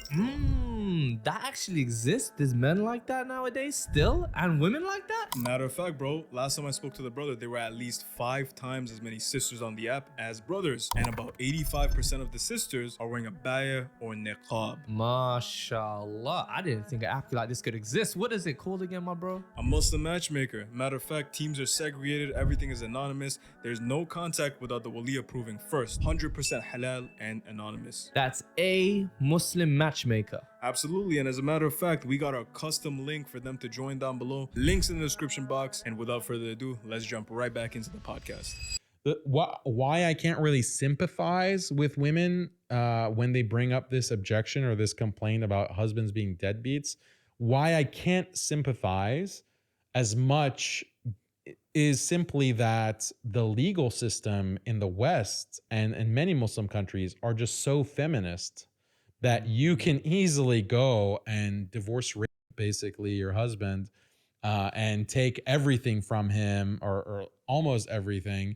The whole legal system is designed to help women in that regard. Like they have so many advantages, especially if you're a Muslim woman. And I've seen many Muslim women, unfortunately, and some of them who consider themselves alima, like she's an alima, oh, she went to madrasa, she's now a scholar. They will go to court, non-Muslim court, and destroy their husbands, take their money, take the kids, and she will say things like, oh yeah, he is a Muslim man, so he has these terroristic, he believes in terrorism. Just lie like that in court, and because it's like a Western court, it's like Islamophobic sometimes, the judge, and then the judge is like sympathetic to her and against the man and all these biases of the Muslim man being abusive, and he gets divorced, right? So the legal system here is just so pro-woman that if she wants to take the means, like a legal means, she could do that. I think the jurisprudence in Western law is set up in a way where it's profitable on divorce, right? Yeah. women don't Incentive, logically financial incentive. Yeah, and a lot of Muslims, bro, do you really think they're logically thinking about how they're gonna have to answer to Allah subhanahu wa ta'ala one day about all the money that they took unjustly? Let's say you get half his stuff. You're gonna be accountable for that. But maybe It's they know literally that. going to be on your neck on Yom Al Qiyamah. Any wealth that you take unjustly is going to be wrapped around your neck, pulling you down to the hellfire. So that's the thing. Like, the message that we should be giving women is, yeah, there are bums. They're bums. We condemn them. We need to stop like deadbeats from not paying and stuff like that. No question about that. 100%, But like, I'm not that sympathetic, because the message we have to give women is, okay, when you go to court, like, don't violate Islamic principles. Like, don't take more than is your due. Like, don't try to punish your husband by taking custody. Don't punish your husband by taking half his wealth. Like, you're not entitled to half his wealth. Like, this idea of my money is my money and his money is my money. Like, this nonsense, this has nothing to do with Islam. So we have to like be comfortable with dependence, right? That was the original point that I was making. Like, you are dependent on your husband. That's going to make you more attracted to him. That's going to make you love him more. And guess what? You know, the majority of Muslim men, they're going to love you. They're going to take care of you. As long as he has breath in his body, he's going to for you and for your children. Like, that's the majority of Muslim men, 100%. Not the deadbeat. The deadbeat, yeah, they exist. May Allah make it easy for you. And if we can do something, you know, the imam can do something, the community can do something. And maybe it comes to divorce. Maybe like there has to be a dissolution of the marriage by Islamic means. And then there'll be another man who will happily marry you and provide for you and care for you and do all that. There's never going to be a danger of you being alone as a woman. The only danger is if you take this careerist route and you become a super feminist and a boss babe. And that's when you're going to be alone, but not by being a devoted, dependent wife. And 100%. I mean, we're all against the deadbeats. Yeah, I think that's another thing. Men should provide. Men should take care of their wives, etc., etc. We're big advocates of that, obviously. And that doesn't make you weak, because Red Pill will say that's a beta male provider many times. That's stupid. Like, the Prophet sallallahu alaihi wasallam was known as the most generous. Karam. He had the generosity like the wind. You know, like a breeze, a gentle breeze. Like, that's the kind of generosity that the Prophet sallallahu alaihi wasallam is described as. So it's like the, you know, like iftikhar, it's like the pride of a Muslim man to provide for his wife and children. Be like, look at what I'm, you know, able to, not to like show off, you know, but his like pride as a man, like, I'm able to, you know, provide for my children. That's what so many men, like, they get pleasure. I'm not enjoying this meal because of like what I'm eating. I'm 100%. enjoying it because I'm seeing how happy it's making my wife and kids. 100%. Right? Isn't that true? Like, that's how men are. I don't know if we can say this on YouTube, bro, but like, thinking to yourself, it's a beta male to not take care of your wife or to like not be sweet to a kind to her. That to me sounds mega. To me, that just sounds. I can't. No, like that's one of the joys of getting married. 100%. Like, that's one of the pleasures, right? Ladha of getting married is to spend on your wife, to spend on your kids. So, I mean, 100%. within reason, like, you don't want to go take loans No. to like buy things that you can't afford. I'm not saying that, like, but having that generosity, there's a balance, and you have to be generous. You have to provide. You have to like take joy in seeing your kids happy, your wife happy with some of these luxuries of life. But, you know, sometimes there's poverty too. Like, that's the beauty of the Prophet sallallahu alaihi wasallam. Like, he was so generous, but then he was also very poor in certain times of his prophethood. Very poor, and the Quraysh were boycotting the Muslims, and he, you know, couldn't eat actual meat. You know, they had to like grind up date stones and make flour from the stones, like from the pit of a date. Like, that's how poor they were because of this boycott of the Quraysh. So like, that's the beauty of the Prophet sallallahu alaihi wasallam. We have this sunnah that is for good times and bad times. Like, how do you conduct yourself? But even in the bad times, the Prophet sallallahu alaihi wasallam was so generous. 100%. And you know, I don't know if you have any more questions to ask specifically about this, but I was gonna go back to something you touched on earlier. Yeah, we mentioned delaying marriage, right, and doors opening up for zina as a result. Okay, and I don't know. I just wanted to ask you this because I know you have many sons, right? So first thing I'm gonna say is, I think that the problem a lot of fathers have with regards to their daughters is that they can't accept that their daughters are gonna have sexual desire. They can't accept that their daughters are going to want a man. And there's nothing wrong with that at all. Do you know what I mean? It just needs to be done in the right way. It needs to be done within the boundaries of marriage, right? And you can't be demonizing a man or a woman for having desire, right?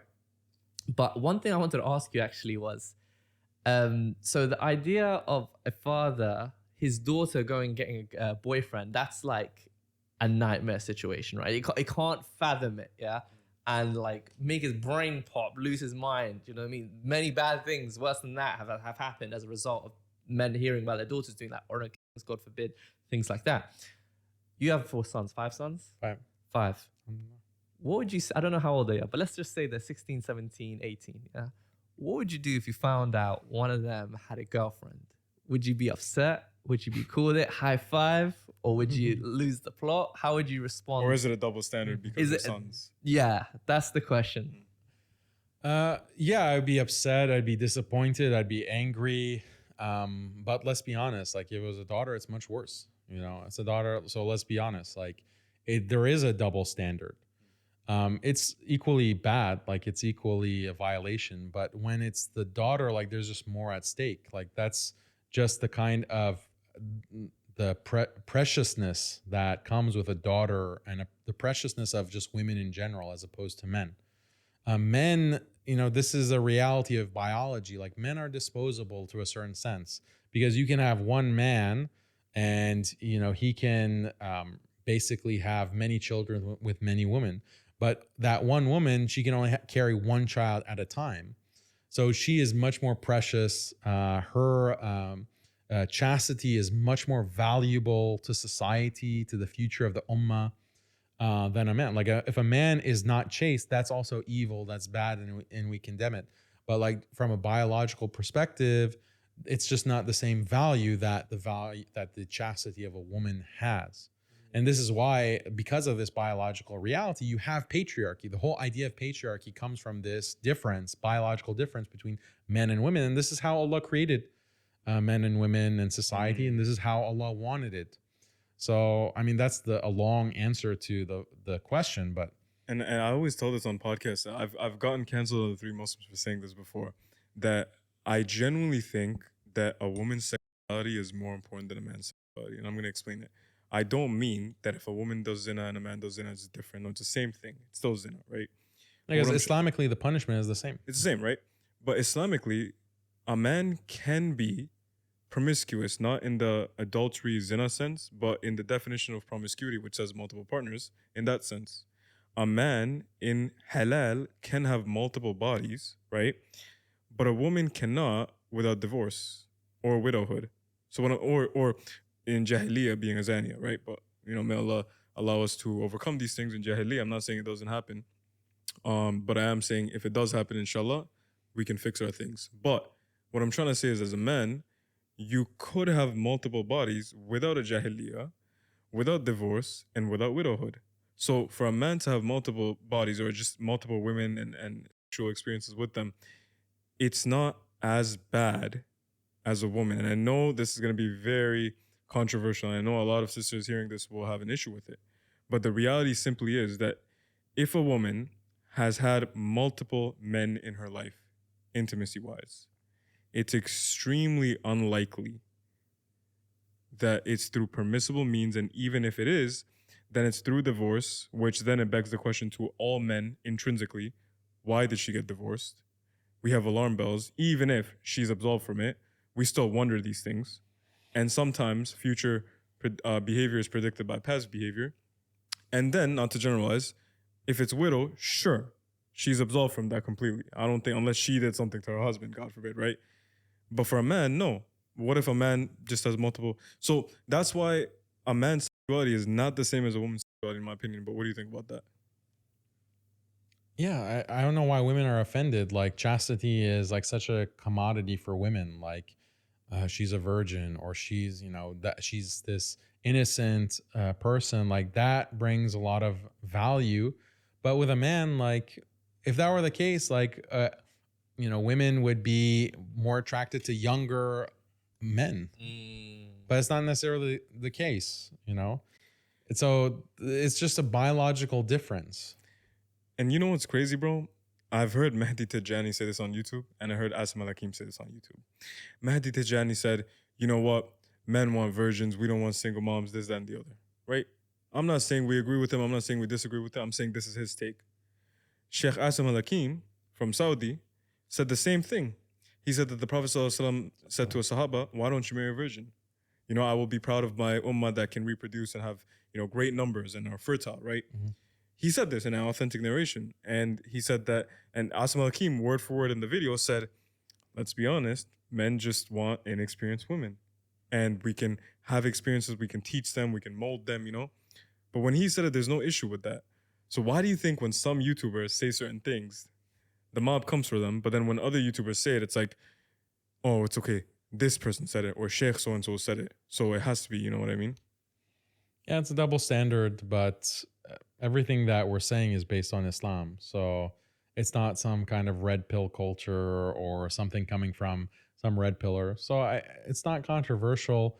If you don't understand the biology, then understand the hadith. If you don't understand the hadith, then think about your own life. You know, a lot of women, unfortunately, they have experience because they made the wrong choices. So women aren't necessarily going to be looking out for the next generation, but we as men, like that's our nature. We're looking out for women and men and the younger generation. We have to be honest. Like we're more of the friends of these younger women, Muslim women or non-Muslim, when we're telling them the truth. Like this is the way that attraction and biology works. This is what's going to lead to the best kind of marriage for you. When you don't have experience, when you're not engaged in this kind of behavior, when you try not to get divorced, you stay married to your husband, you try to make it work. You try to make that marriage a happy marriage. Like we're giving you the advice that's actually going to be beneficial for you and make you happy in the long run. Don't listen to these feminists. These feminists are just, many of them, they made the wrong decisions. They got mixed up in the wrong things, and now they're regretful and they're bitter, and so they're trying to Misery loves company. yeah, misery. Boom. And all jokes aside, there's a soft spot we have in our hearts for the sisters. We're not saying this because we're trying to come at them. We're saying this because we want the best for them. And oftentimes we have to realize that sometimes Allah subhanahu wa ta'ala, you know how he mentions in the Quran that you might like a thing which is bad for you, you might hate a thing which is good for you, right? We're not claiming to know what it feels like to have lived experience as a woman. But what we are claiming is we have to have trust in Allah. That if Allah gives us an optimal dynamic, roles and responsibilities respectively, there has to be a reason for that. It's not just hocus pocus, not out of thin air. It's not backdated things that were applicable once upon a time, like polygyny, what they say, right? It's, we have to understand that, compassionate imams aside, we live in a world today where society is already profiting off of a man going against a woman and vice versa. Why are we letting this behavior come into the ummah? And I think personal accountability is one of the biggest things we can push to the masses and to the youth watching this. So there's a rift, right? Oh, pointing the fingers and you know, pointing the blame on each other. I'll have sisters that are coming and they're saying, you know, I went to university, I had like multiple boyfriends, I committed zina, and now I realize I shouldn't have been in university in the first place, right? My dad allowed me to go there. He made me go there. Therefore, he made me get these bodies. It's like, he's going to be accountable for that, sis, for sure. But how many sisters went to uni and didn't catch all these bodies? Yeah. So we have to, let's stop playing games and keep pointing the finger to other people. Sure, they're going to be accountable, for sure, to Allah, between them and Allah. But we have to be accountable for what we did. There are people that have been through what we've been through and have done much better.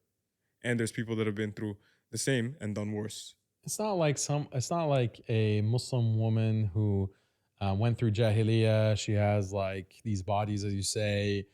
She can't get married. No, she can get married. Like she'll be able to 100% find a husband if she's made tawbah, if she's willing to be that devoted wife, if she's willing to turn a new leaf. There are plenty of men who will happily marry her, but the problem is she wants a Chad.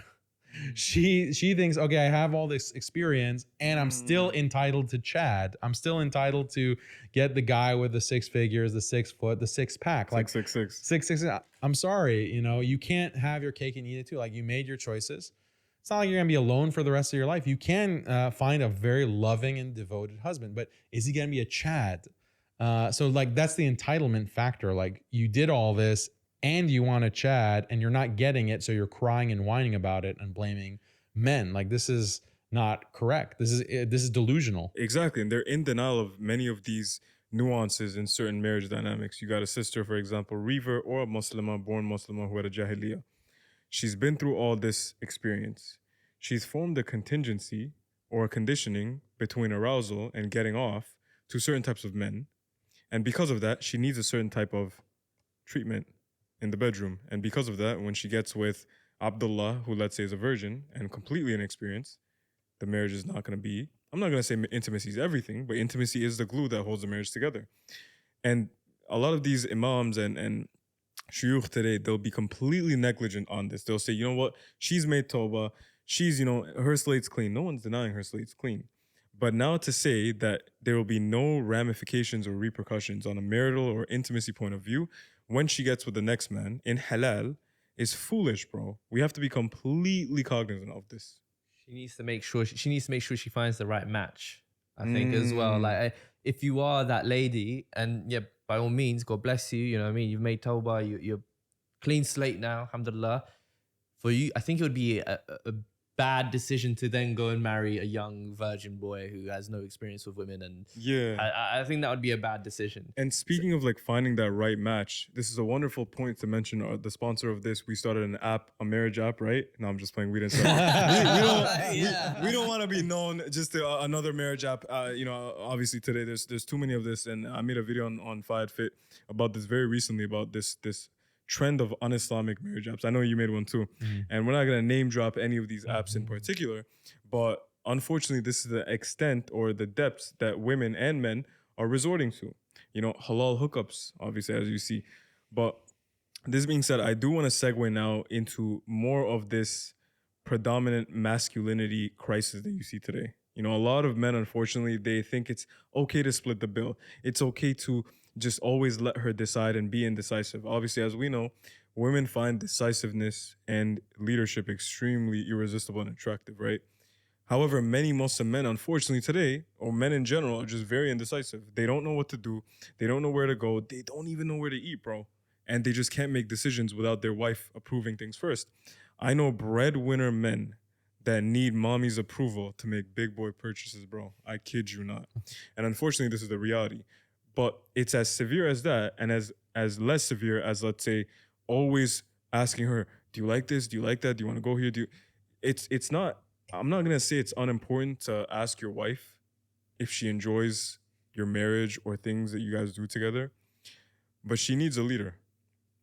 What advice would you have to the average man watching this today that grew up in a feminist society, completely being told women are sugar, spice, everything nice, they can do no wrong, and if she cheats on you, it's your fault because you didn't give her enough time, or you were oppressive, or you were this and that?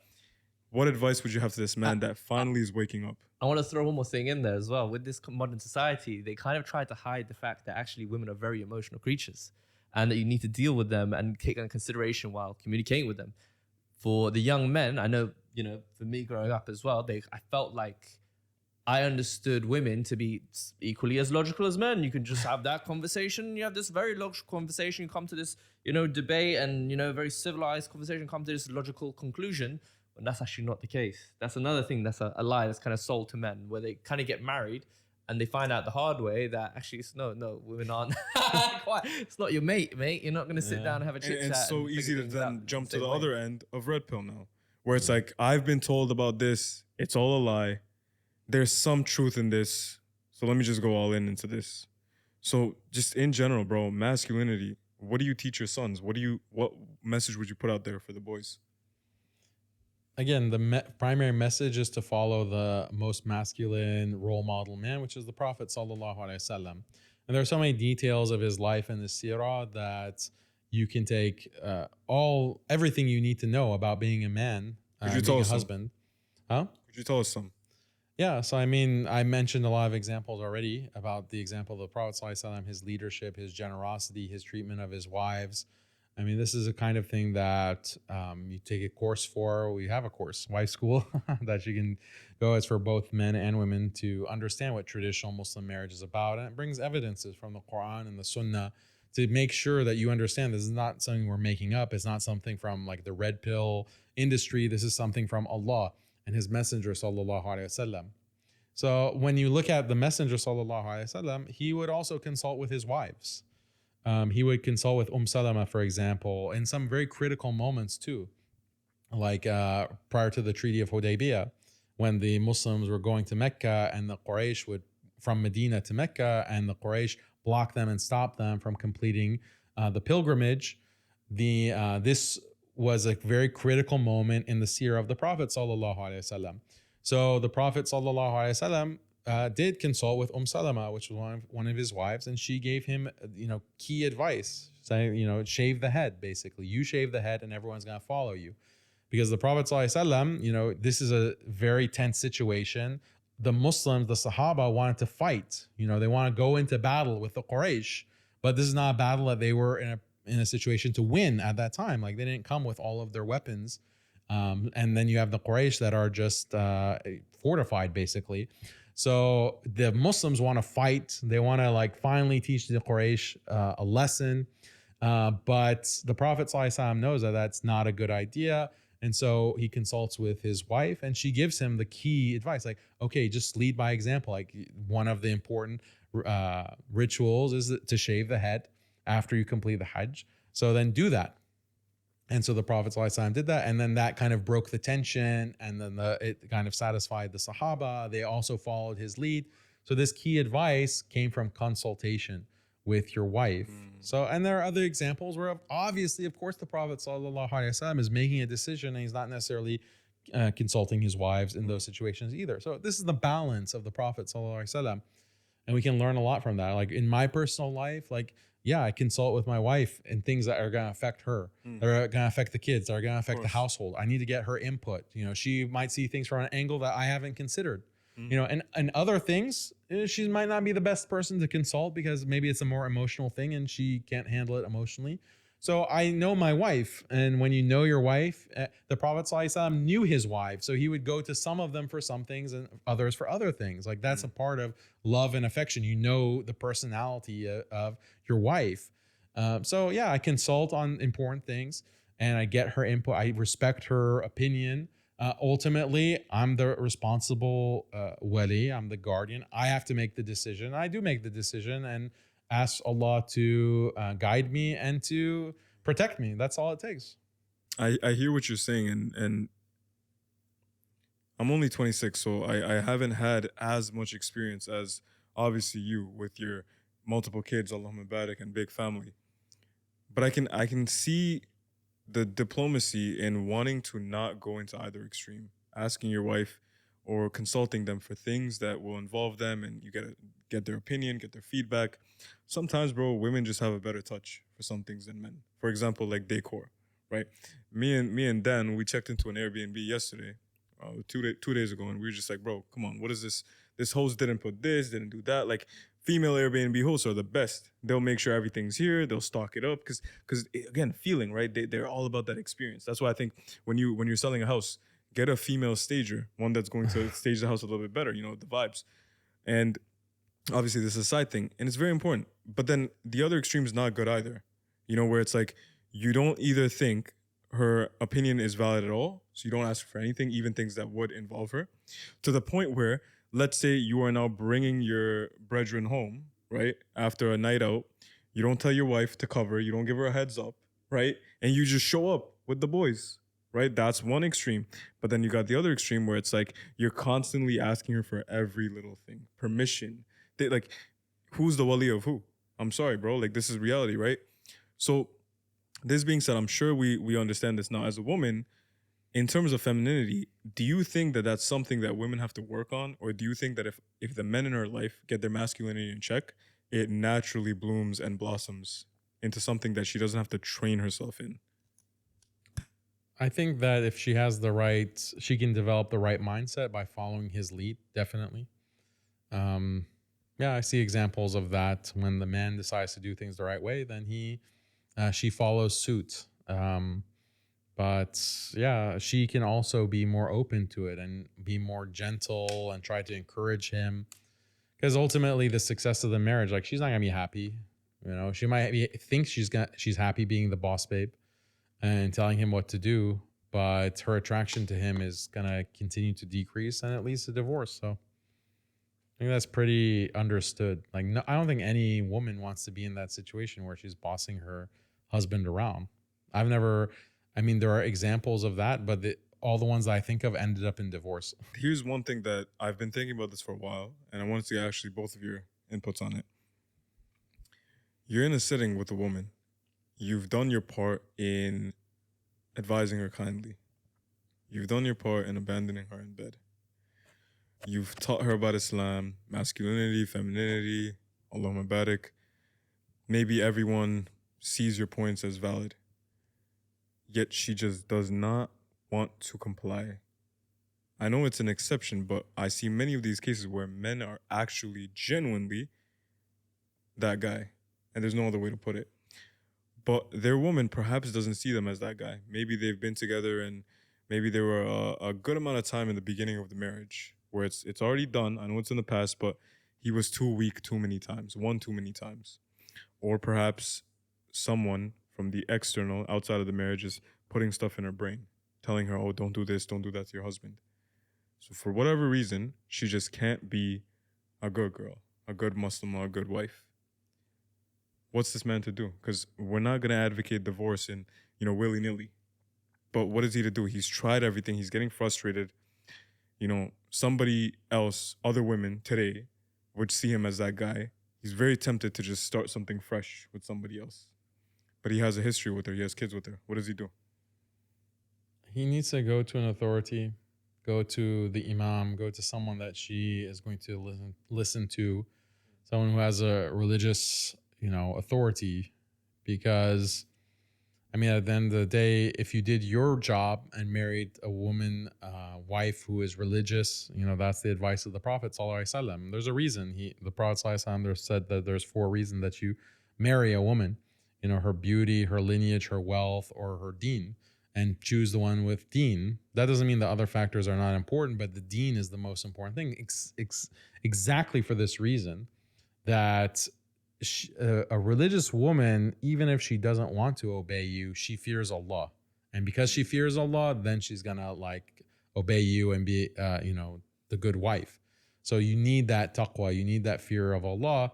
If she has any shred of that, then find an imam, find a religious authority who can remind her of Allah, and find the old grandmother, find the old grandmother, find that that matronly family member who can teach her and explain to her.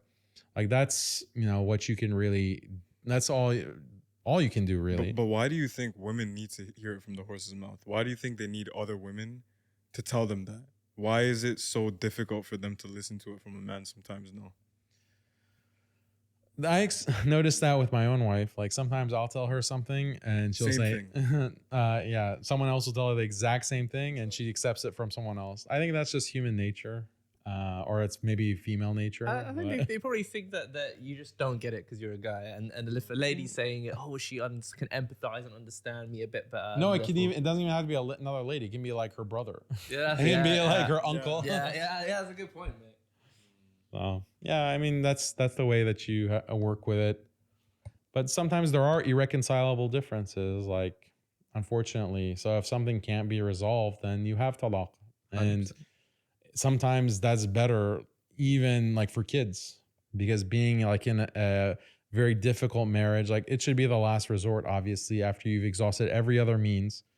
But if you just can't make it work and there are these irreconcilable differences, then it is what it is. So sometimes divorce is better for you. It's better for her. It's better for the kids. But just even in divorce, that's the beauty of Islam. Islam gives you guidelines for coming together, but it also gives you guidelines for breaking up, because Islam recognizes that not everything is Jannah. Not everything is going to be perfect, and marriages break up, families break up. That happens. But the wisdom of Islam and how it's from the creator of all that exists and the creator of human beings is that Allah is giving you the guidelines even for breaking up.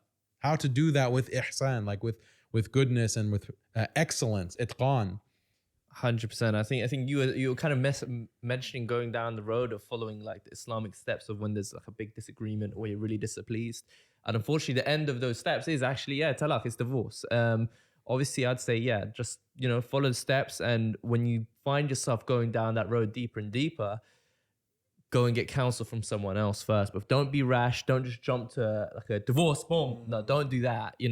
Go get somebody perhaps older than yourself, a bit more wise, a bit more experienced. They can get advice from. You mentioned that's the Quranic advice, right? In exactly. Surah An-Nisa, like she brings someone from her side, you bring someone from your side, and you have that kind of consultation and mediation, and a lot of things can get solved like that. But if that doesn't work, then Allah gives you the the path to move on. Yeah, I think be cool as well. Don't trip. You know what I mean? Don't lose your temper. Don't go crazy. You have to be in control. You have to be kind of stoic. I feel like the term overused at the moment. You know what I mean? But you just have to kind of be more in control of your emotions and not lose control and let these frustrating moments kind of create more destruction. Because in these moments, there's a lot of opportunities to create more destruction due to your frustration and due to you potentially losing your temper. Absolutely. Now, Allah SWT has already written if you're going to divorce that woman or not, if you're going to stay together. So there's a level of tawakkul that we have to have, and that will put your heart at ease. Now, I want to switch gears and give you a very hot take right now. And this is something that I personally believe, I stand by this 100%. I think that as Muslims, Allah SWT has made polygyny permissible for us, period. Obviously, you have to treat them with equality. I know the second you say, you cannot even say something, bro, on YouTube or anywhere without the Muslims coming for you with this disclaimer. So as soon as I'll say, I'll just give you an example, right? I'll go on YouTube, I'll turn on the camera, and I'm going to say, a Muslim man can have multiple wives.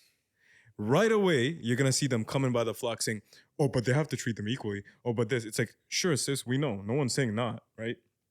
So anyway, my point is, what advice would you have to brothers that want to do this? And maybe their wives are on board. I know you're not, necessarily, I'm not saying from personal experience, but all of a sudden now, there's fitna with the in-laws. See, I know the in-laws don't have a say, but it's like, they're like, how dare you? Is my daughter not good enough? Is this, that, and the other? And maybe it's easier said than done, like Allah says so. But if you have a daughter, just imagining how it would feel like, genuinely as a man, right? If we're all being honest, it's not a warm feeling 100% of the time to imagine you having a daughter. The next man comes to marry her, right? And soon after, he says, you know what? I want to get another wife. It's not the warmest feeling necessarily all the time. I know it's like Islam says so, but many men might have that issue themselves. And it's understandable when we see the in-laws have that pushback. So how would you reconcile that? I was going to say, while I appreciate they may feel that way, that's a big sign for them. They need to check themselves. If they're not pleased with something that Allah has made lawful, they need to check with themselves first and foremost. Don't be wrong, I'm not saying I'm Mr. Perfect, and if that was in that situation, it wouldn't bother me. It might very well bother me, but that would be a sign for myself to say, all right, something that Allah has made lawful, something that is halal, I'm now clashing with that. So that's a sign, that's a signal to me. I need to start reflecting on myself and see what's deficient in myself now. Do you know what I mean? And it's a hard pill to swallow, even as I hear you say, it's a hard pill to swallow that. But I know if I had a daughter, it would be lovely to think that this Disney movie rubbish was the real deal, and that my daughter is just gonna get this great guy and they're just gonna be super halal and everything's gonna be perfect. Unfortunately, just life ain't like that. But yeah, why is polygyny not super halal? Sorry. Everything's gonna be sorry. Perhaps super halal wasn't the best term. Idealistic. Fairy tale. Then the guy wouldn't even want to look at another girl but my daughter, But that's just not reality. It's not. That's not reality. And we know that as men. It would signal something deficient within myself, and I would have to be man enough to see that within myself and say, well, I'm the one in the wrong here, and I need to look at myself in the mirror right now. As difficult as that may be, but I'd love to hear Daniel's take on that as well. What's an interesting experience I had is I was in the UK last year and meeting with different du'at there. Big up. And I asked, you have some great du'at and speakers and debaters in the UK. So I asked one of them, what do you think the rate of polygyny is? Like the number of du'at, like these speakers and imams who have second wives. So guess what number he said? Like the percentage of these speakers who have second wives in the UK. I have no clue. Not 100. 90. 95. All these Dawah have multiple wives. 95. 95% is crazy. I was shocked. And I've heard, so that's the UK side. So I think in UK, like they're doing something over there. Of course. But, they got a little something that we'll talk about off camera. We'll talk about that off camera, bro. But yeah. But then in the US also is actually, I've heard like 50%, like imams, 50% of imams and speakers. Some of these compassionate imams, okay, that are so good with sisters, some of them have second wives, right? So this is like an unspoken reality. And that is important, like, because by keeping it outside of their dawah and it's like not known, that's actually very harmful because they're the religious leaders. So if that becomes more common, that affects like what people think is acceptable, like socially acceptable. Continue to enforce that idealistic standard, like because Yeah, the girls are like- looking at them and say, well, surely this guy is one wife. Because these du'at and these imams and religious figures, they're at the upper echelon, right? They're the cream of the crop. They're setting the standard, right? And when the community sees them engage in polygyny, having multiple wives, then that affects what you think is acceptable. Oh, it's like high class, you know, this is elite. The elites have multiple wives. We want to be elite too. Like, just like the elites, they have certain kinds of clothes, like certain thobes, they go certain places. Like, we want to be elite too. Like, that sets a social standard. So I think a very big thing is for du'at to be open if they do have a second wife. Sometimes there are legal restrictions though, because technically in the US, like, it's illegal to have multiple wives. Even if it's not officiated by the state, it's still considered to be illegal. So there might be legal restrictions, but it should be like known. Like, you can, like, certain information can be known about people, and internationally, like, there are no laws. Okay, I do have a second wife. I have a third wife. That needs to be made like socially acceptable. And, you know, in individual case, like, is it smart for you to pursue a second wife? The recommendation that I give is, like, don't like flip your entire world upside down because you want to pursue a second wife. What do you mean by that? Like, some men are going to risk their marriage. Like, their first wife is going to divorce them and take the kids because of the divorce court is going to give her custody. Basically, you're going to lose your house. You're going to lose your property, basically. So you're, like, really risking a lot. And that's the injustice of the modern world and the system. It's completely unjust. But, like, you need to be practical. Like, we're living in this broken world. Yeah. So navigate that. Don't, like, destroy your entire life by pursuing, like, a second marriage at this time. Like, maybe later it's something that Allah will open up for you, or there'll be an opportunity. But sometimes I see guys, like, risking too much. Like, it's not smart. Like, it's just not a wise thing to do. And if you look at the Prophet ﷺ, again, like, he was with Khadija and he didn't have a second wife with Khadija, right? And I think, you know, maybe there's some wisdom that we can take from that, because why? Like, if polygyny was acceptable, like, why didn't have a second wife with Khadija radiallahu anha? It was only after she passed that he would have multiple wives. So, sallallahu alaihi wasallam. So, what is the wisdom of that? Like, is it you just got married, you've only been married 2, 3, 4, 5 years, and you want to get a second wife immediately? Is that really practical? Like, some people might need it, you know, maybe they really need, like, that's preventing them from zina. They have to have a second wife. Okay, that's a separate situation. Maybe it's exceptional, but don't destroy your current life. Don't risk it. Don't put it all on the line for getting a second wife. And don't go and say, oh, well, Daniel said, you know, you have to be a man by having a second wife. Don't blame it on me. I'm telling you to be practical, to be wise. Right. So this does beg the question now about legal marriage. I don't know if this is a question you want to skip, but in the West, it's not illegal to have a woman that you are in an unmarried relationship with for the rest of your life. However, Islamically, you have to get the nikah. So I guess what I'm trying to say is it's not illegal to not marry a woman legally in the West. Yeah, but you can't do it with multiple women. Of course. because No. there's common law marriage. That's the thing. The law, So I want you to touch you on can't this like because- have a mistress. Like you right. can't have if you a marriage. have a second wife, that's adultery in the West, right? Yeah. So I want you to touch on that. Like what are the nuances? No, it's of bigamy. this? If you have a second wife, it's bigamy. Mm. It's illegal. I think in the Even if you don't put the marriage on the books, you just say, no, this is my mistress.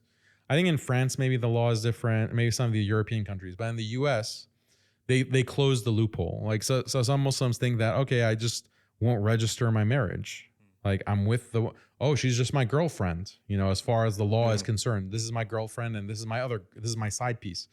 That it doesn't work that way. Not good enough. It's not gonna work because there's common law marriage. So if you even consider it a marriage, like Islamically, religiously, you consider it a marriage, then it's legally a marriage. And that's the way that the system is set up in the US to prevent these kinds of loopholes. They deliberately like set up the law to prevent this kind of loophole. And yeah, so it's a common law marriage. You like have a wife registered and then you have a mistress. But if the mistress, you know, quote unquote, she's really your wife, you consider her to be your wife, then legally she's your wife and you can be taken to court. If she decides to divorce you, like Islamically, she tries to break it off, the second wife, she will ream you. She'll absolutely destroy you in court because, hey, he was married to me. He abused me. You're in violation of the law. So this is why it's like a very precarious situation. And I think the only solution is for us to make it socially acceptable, at least within the Muslim community. Unfortunately, it's the opposite. Like I hear horror stories where the wife is like, I prefer my husband to cheat on me than get a second wife. Like that's like more honorable for me if he's just doing stuff on the side. Because cheating is an orifice, whereas another wife, it's like you got your own rapport with her. You got your own inside jokes with her. You calling her nicknames too. You guys are enjoying things. It's not just intimacy. And someone put it this way: they said they would rather be pleased. I think this might be Ali Dawah that said this. I'm not actually sure, but he said something to the effect of like some sisters would rather that they break Allah's law than their law. So they're putting the sister is putting her own law above Allah's law, and would rather her husband broke Allah's law than her law. Wow, that's crazy, bro. That's when I heard that hit me. I was like, yo. And I think UK is quite similar in what you mentioned in the common law stuff. Like if a woman can sell the fact that she's been married to you, even if it wasn't on paper, even if like that relationship, even a boyfriend, girlfriend, you're not even like religiously married, if I'm not mistaken. Cohabitation too. Yeah, you live together. There's certain criteria that's being met. You're being basically considered when you go to court as married, if I'm not mistaken. Yeah. That's the law. So it's a corrupt system. So we have to protest it. In Canada, it was interesting. There was a imam who was advocating for polygyny, and they did like a secret, like they were doing a secret video, some news channel, like, oh, the radicalism in Canada, like the Muslims. Is this recent? Yeah. 5 or 6 years ago. Okay, no. I think 2017 or 2018. Oh yeah, maybe that back then. So then they did secret camera, and they go to the imam's office, like some Muslim-looking person, and ask the imam about like getting a second wife. And the imam, mashallah, he's a good imam. He's like giving it traditional. He's like, yeah, second wife, no problem. Like I'll officiate it. I'll help you out. Then they like, you know, the secret report, they published it. And then they went back to him and they were like, we got you on camera. This is against the law. What do you have to say for yourself? And the imam was like, that's a real Chad. He was like, cool, calm, cool, collected. He's like, take me to court, you know, no problem. Have the Supreme Court. I'll go to the highest court in the land and basically prove that, okay, you're violating my religious freedom. Like if these are consensual parties, they want to get married and you have to get a second wife, this is something that is my religious freedom according to your standards, according to your values. So take me, the imam, to court and I'll argue it and I'll win the case. What a gangster. And that never happened because they know they can't win like one of these cases. How can you like say that, well, there's the definition of marriage is not between just a man and a woman. You can have marriage between two men, two women, or whatever, two trans, whatever. How can you have that disillusion of a definition of marriage, but then you exclude polygyny? Like that doesn't seem very coherent or consistent. No, in a sense. This reminds me of one of my favorite sheikhs, Sheikh Ali Hamouda from the UK. He actually went through something similar, whereas I believe this was about 10 years or so ago, maybe 5 to 10 years ago. He's from Wales, Cardiff, and he basically was caught by someone like a spy from the government from the UK who came to the khutbah and heard him basically talking about POWs, and essentially how it was part of the faith. Unapologetic, bro, just cutthroat. This is what it is. And the headline was it said Islamist preacher, whatever Islamist means, Islamist preacher radicalizing little boys about having slaves. And it's like what a headline, right? So I completely get that. And it's like he kept pushing, bro. He kept pushing, and it's just too many shuyukh that are watering down the deen have caused this type of backlash where we even have to be on the defense. We even have to give this almost default that they have the moral high ground. And I think it's time, and it's been time, that Muslim influencers, scholars, du'at, we kind of reclaim that. But this being said, I want to ask you now a little bit about parenting, right? Inshallah, I have many kids. Inshallah, you have many kids. Inshallah, Allah blesses you with the best family, even if Allah decides more.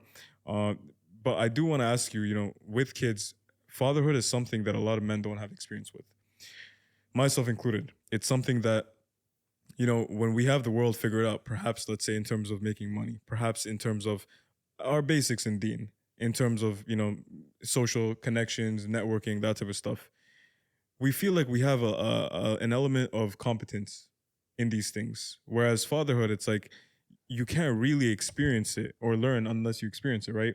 What advice would you have to men to be better fathers? Me growing up, a lot of my friends, they would complain, my dad's just hustling, he's grinding, he's providing, so I don't have time with him, but I understand that. And they have that level of rahmah and emotional empathy. Many of my other friends were like, oh, my deadbeat dad, this, that. And I'm like, why are they a deadbeat? And they're like, all he does is work. I'm like, subhanallah, he's working so you can play PS5 all day, right? So what type of father are you? And what advice would you have? I think there needs to be love for your father and respect for your father, definitely. And sometimes you just don't appreciate your father until you're a father. That's when the real appreciation of your dad comes, when you're in that position. Trust me, like all these grievances you have against your dad, when you have your first child, inshallah, all those grievances just melt away. And inshallah, Allah gives you the tawfiq for them to melt away before that point. But when you get to that point, you'll see like, okay, my dad really was holding it down and he really was a provider. He really did do his best. And let me just try to live up to his standards, let me try to meet that minimum, let alone be better than your dad. So yeah, that's, but in terms of your practical advice for you as a father, try to balance, try to enjoy your family, your children while you can, like when they're little and they're running around and they're in their diaper, and yeah, it's stressful. Like work is stressful. Just the pressure of life is stressful. But try to just enjoy your kids. Try to be patient with them. Try not to get angry. Make sure there's discipline. Make sure there's order. Make sure that your kids know that, there's right and wrong. You have to inculcate. Like I know some parents who say that never get angry with your kids, like never show them anger. I don't believe in that. Like you have to, it's healthy for a parent to get angry with his children when they legitimately do something wrong. Like if your child does legitimately something wrong, then yeah, you show that you're angry, you're upset with them. You need to do that. That's actually how you inculcate the value of God, Allah being angry, because Allah is angry with some of his slaves, is angry with some of his disobedient slaves. That's a part of deen. Like this is what we read in the Quran. And what's crazy? Like there's a certain doubt that the recent generations have had that hasn't existed in the past. There's a doubt, like some Muslims are having doubts about Islam because they ask, well, why does God punish people? Like, why does God get angry? They don't understand the concept of punishment or anger. Like it's just unjust. They think that God is their best buddy. Like Allah is their best friend and just their, nanny or something. Yes, queen, go do your thing. Yeah. Just do you be you, no judgment. That's kind of what they're projecting onto Allah. And this is a delusion. You're completely distorting what the deen is. They don't understand the concept of even Jahannam. like there is punishment. Where does this shubha, like this doubt, come from? My theory is they had parents that didn't get angry with them, like, because this is kind of modern parenting, bad liberal advice that's given, like never show your child anger, never have punishments or discipline for your children. No, boundaries are bad, only be positive. Like this is the kind of advice, unfortunately, that they're feeding into the world, and some Muslims are taking this advice. And literally, I know some Muslim parents that they all say, oh, I never tell my child no. I never tell my child, because no is negative. Like if I tell them no, then they won't reach for the stars, right? So this is really bad advice, and it's very common. You won't believe, especially amongst immigrants, because some of the immigrants, our families, they come from overseas. Maybe there was like abuse, like maybe there was like too far, like in terms of father like beating his son or his daughter or whatever, and then they go too far in the other direction. Like there's no discipline, there's no boundaries, there's no accountability. So we have to be balanced. We have to follow the sunnah of the Prophet ﷺ. The Prophet ﷺ was the most playful. Hassan and Hussein, his grandsons, would like climb on him when he was praying, and he was playful with his children and with his grandchildren. The Prophet ﷺ had that kind of rapport. But he also said, like, at a certain age, if your child is not praying, then you spank them, right? So there is that discipline component. Obviously, you're not supposed to hurt your child, but spanking, that's not going to hurt your child, but it lets them know that, okay, there are rules, there are boundaries. And that psychologically also helps them understand the concept of Allah can punish, fear Allah, like fear of your parents as an authority then becomes fear of Allah as the ultimate authority. Like those things are related psychologically in the mind of a growing child. And how important is it how your wife talks about you to your kids in your absence? That's critical. So critical. Major. Do you think that, like, do you have any examples of things where, like, what is the dynamic like for you that you advocate? Is it, when stuff happens and you're not home, it's in a way where it's like, just wait till your dad gets home, or, we have to run this through your father first? Or do you see this trend nowadays more of mothers just calling shots and making decisions without the dad there, kind of like that sitcom Family Guy dad that just kind of Homer Simpson, he just kind of comes along with it, because last time I checked, kids by default spend majority of their time with their mother traditionally, and their perception of their dad many times is projected from the perception that the mom has and portrays about her relationship or perception of the father. One thing I heard you say in a podcast once, or it was a video once, that I thought was pretty cool. I think you said at your dinner table, your kids thank Allah first, and then they thank you, and then they thank the mom. And then your wife makes a little joke, says, well, I'm the one who cooked this thing. Why are you thanking your dad first? And it said something to the effect of, well, if it wasn't for your kids, you've taught your kids that if it wasn't for you bringing home, I was going to say the bacon. halal beef bacon. Halal beef bacon. Well, you bring home the funds, the provision, then your wife would have nothing to cook in the first place for them to eat. So I thought, yeah. That's clever. I didn't know that. Yeah, I heard that. Oh, that's stuck with me since. I can't lie. Yeah, so that's the way that, it's because unfortunately, if your wife doesn't respect you, then your kids are not going to respect you. If your wife, the mother, doesn't like treat you as the authority, then they're not going to treat you as the authority either. So that's really critical.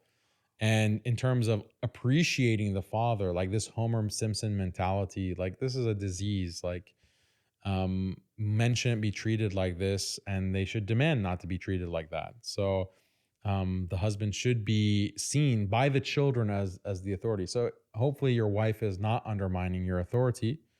But if she is, that's a big issue, because that's going to affect the future of the children.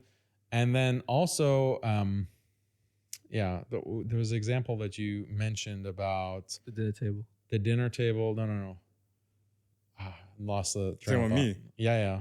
Fayed, you're saying that how she talks about you behind your in your back. absence, yeah, it's very important. Oh yeah, discipline. Like that's the thing. Like if you're, that's actually like wait till your dad gets home. wait till your dad gets you're home. You're gonna get it. That's fine, but it can go too far as well, where you're the only disciplinarian, and then she like is just spoiling the Or kids. the only connotation with you is fear. So it's like he's gonna come home to give divine justice, and with my mom, I'm just chilling. Yeah. There needs to be more of a balance because Yeah.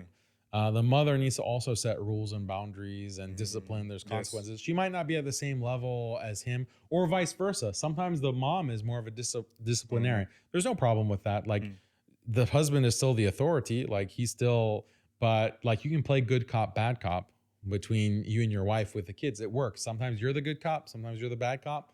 But that kind of dynamic, the kids really respond to it. Like, you know, good cop, bad cop, right? Yeah, like yeah. Of course, the mom says, okay, you know, you have to go and sweep, you know, the kitchen and clean the kitchen. And then the dad says, yeah, but after we're going to have ice cream, you know, good cop, bad cop, something like that.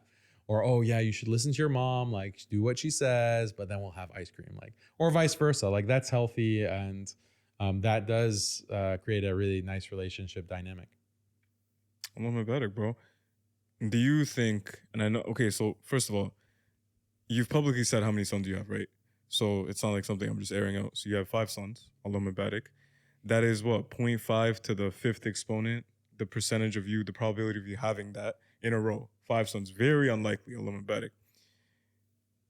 Do you think that the way that you've handled parenting with your sons, it's gone easier over time with experience? And do you think that if you were to have a daughter, it would be something that you would be very inexperienced with?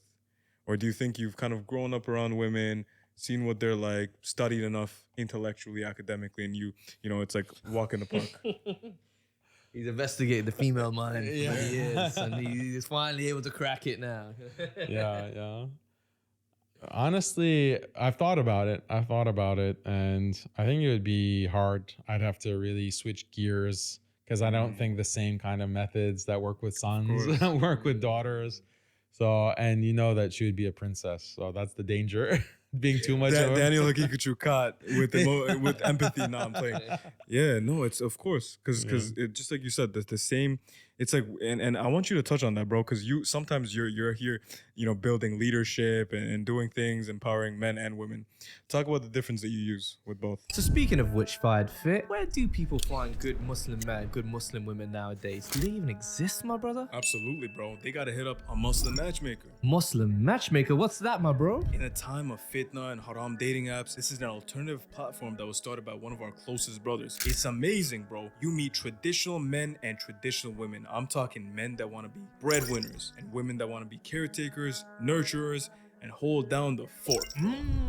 That actually exists? There's men like that nowadays still? And women like that? Matter of fact, bro, last time I spoke to the brother, there were at least 5 times as many sisters on the app as brothers. And about 85% of the sisters are wearing a baya or niqab. MashaAllah. I didn't think an app like this could exist. What is it called again, my bro? A Muslim matchmaker. Matter of fact, teams are segregated, everything is anonymous. There's no contact without the wali approving first. 100% halal and anonymous. That's a Muslim Matchmaker. Absolutely, and as a matter of fact, we got a custom link for them to join down below. Links in the description box. And without further ado, let's jump right back into the podcast. Oh, with men and women? Yeah. I found this out the hard way, to be very honest with you. So I do a lot of coaching for young men and women in their careers and in software and things like that. I try to support people as much as I can, do mentoring, things like that. And I became very used to kind of mentoring guys. And my method of mentoring guys is just very harsh and very direct. And I'll just be like, listen, well, like, you know, what if, like, you know, I can't figure, well, you said, mate, you got to figure it out. Because if you don't, you can't get married, you can't have kids, you can't do this. No one feels sorry for you. Wake up, pull your socks up, mate, and go get it. And listen, look, we're here to back you. We're all brothers. I'm going to back you no matter what. But listen, ultimately, you need to pull your finger out your whatever, and you need to go and make something happen for yourself. And then by the end of me kind of like cooking them for a little while, they're just like, yes, sir. Like, and they're just invigorated and like, yeah, I'm going to do this, Dash. I'm like, yeah, you are going to do this because you have to. There's no choice. And that's it. And then I found that I've tried that approach once or twice with women, and they're just like, why? And I'm like, no. I mean, like, I'm sorry, I didn't mean it like that. And I found that actually the way that you have to communicate with them in terms of like motivation and mentorship is more just like saying, no, like, yes, you got this, and you're a queen, and it's all right to take a day off sometimes, and you know, I swear. And then it just hits a bit better. And oh, you understand me? Yeah. I understand you, I think, you know. And Yeah, that's been my experience. You gotta have a much gentler and a much more kinder and softer approach, you know. Whereas with men, you can kind of crack him into shape. You can turn a man into a soldier. You know what I mean? And I think men ultimately kind of like that in a weird way. Do you know what I mean? They like having this kind of We like competition, direction. You know what I mean? Having someone hit them with some realities and give them practical solutions to move forward one step after another, as opposed to the kind of like soft, it's cool, bro. You got this, man. You're a king, and you know, man. You know, like look at the way that boys or just young men treat, you know, their friend who just, you know, their girl broke up with them. Versus look at the way that girls treat each other when they broke up with the man with their guy. It's so different, bro. I've seen so many of these memes where it's like, you know, you break up with it. It's like, you ain't ish. You know, this, she cheated on you because this. Now you need to get you time to in get to the shape. gym, brother. Time to get to the gym, get your money up, all this. With women, it's like, oh, you know, now we need to heal and you need to go through this. He didn't deserve you. He didn't deserve you. You were so good for him. Meanwhile, she had the best experience, bro. You know, but unfortunately, this is the times that we live in. Now, I want to rewind a little bit into the birth of your first son, Allah Mubarak, however many years ago. You don't have to disclose that. But when this happened, what were some of the things that you wish you knew? That, of course, Allah is the best of planners. You kind of learned as you went.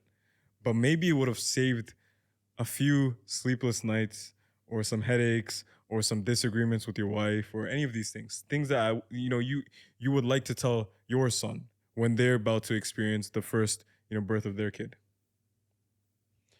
Just take it all in. I really enjoy it. Like, really savor and cherish the moments. Like, I don't know. That's because it goes by so fast. Really? It goes, yeah. I mean, it's like yesterday that we were coming from the hospital or the birth center, as the case may be. We actually advocate like natural birth and home birth in the water. Home birth might be difficult. It's cleanup is really difficult. We never had a home birth, but what's the other one you said? Like a birth center. What is that? So it's not a hospital. Like, there's this idea that birth is like a medical condition, but like, like you're sick, but birth is just a natural thing. Oh, what if this happens? What if you need this? You need that, right? Yeah, you have the hospital nearby. If you need to call 911, you can do it. But you have a qualified midwife, trained. She's given birth to hundreds, if not thousands, of babies. Is it cheaper? Usually, like, medical insurance that you have to have legally, like, will cover. Obamacare will cover, but midwife is definitely the way to go. Like, going with a natural birth, it's like just a much better experience than going to the hospital and dealing with like an OB doctor. Because we've done both. Like, we've done like the doctor OB route and the birth center route, and the OB route. Oh, it's the worst. Why? Because they treat it like you have a medical condition. Like, it's natural. It's like, my wife is not sick. Like, she's just pregnant and she's having a baby. It's a natural thing. It's not like she's sick. There's nothing wrong with her, but you're treated like a sick patient. And then also with actual birth, like, they just pump you full of drugs, like as you're giving birth, like pain management, like an epidural. For any brothers who are about to have any baby, go and research natural childbirth at a birth center with a midwife, because the epidural at the hospital is like a painkiller. It's like a big shot. Yeah. But that goes straight into the baby. And the epidural like makes you numb from the waist down. So wait, the epidural goes into the baby? Yeah, the chemical does, too, because the baby's connected through the umbilical. And what does that do? Like, it's like an anesthesia. It's like for pain, but like a lot of babies, when they're born, they're like kind of in this drugged state, because all of the painkillers that have been given for the childbirth have gone to the baby, in the mother through the umbilical cord, because the blood is flowing into the baby. So the baby's getting all of these really serious drugs. So why do they promote it? Like, it's like, oh, girl, you got to get that epidural. You got to get this. It's like you don't even get to a point where you could see the pain tolerance. Just get it. I don't understand. And it also, like, when you don't feel, because the contractions that come, like, that's your body that is pushing the baby down to be born. And it's like a natural, like, there's a cadence to it, like a rhythm to it. And when you're in tune with that rhythm, then the baby will come out naturally. But if you numb it through an epidural, you can't like really feel the contractions in the same way, and you don't know when to push with the contraction with your body. So some women, like, they have to get it. We're not judging any woman who has to go to the hospital or has an epidural. We're not judging you, but just consider natural birth. And you can manage pain without drugs. You can manage pain by water birth. Like, water birth is by far the best. And people think, like, how can you like be in a hot tub and give birth? But the water is not that hot, but it's like lukewarm. But you know, the baby comes out and it's much better. I mean, I was there for the birth of all my children, like, just to make that clear. Alhamdulillah. Very good. If you know, you know. Yeah, if you know, you know. Days. I was there for all of the births, and I advocate. I'm very happy about that. So I a very advocate amazing for experience. being there for the course. birth of your child, just to clear that one up, brother. Yeah, because I mean, to be fair, like, sometimes there can be a psychological effect that some men have, like, to see the baby coming out, it can be like traumatizing, and it can affect their attraction to their wives. Of course. So to be completely fair, you know, some men, it might be better. Maybe you can just be at the head of the bed, or like you're not down there seeing exactly what's going on. Okay, so that's a recommendation. Maybe you don't need to see all the blood and details. Okay. But just be there to provide that emotional support, especially if it's a natural birth.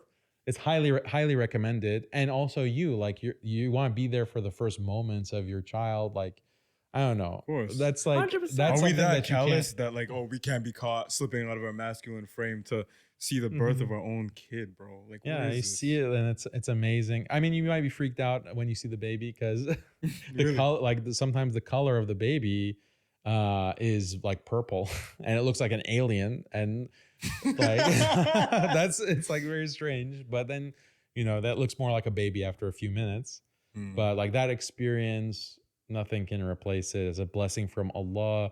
Try to experience it, and then you want to have more children.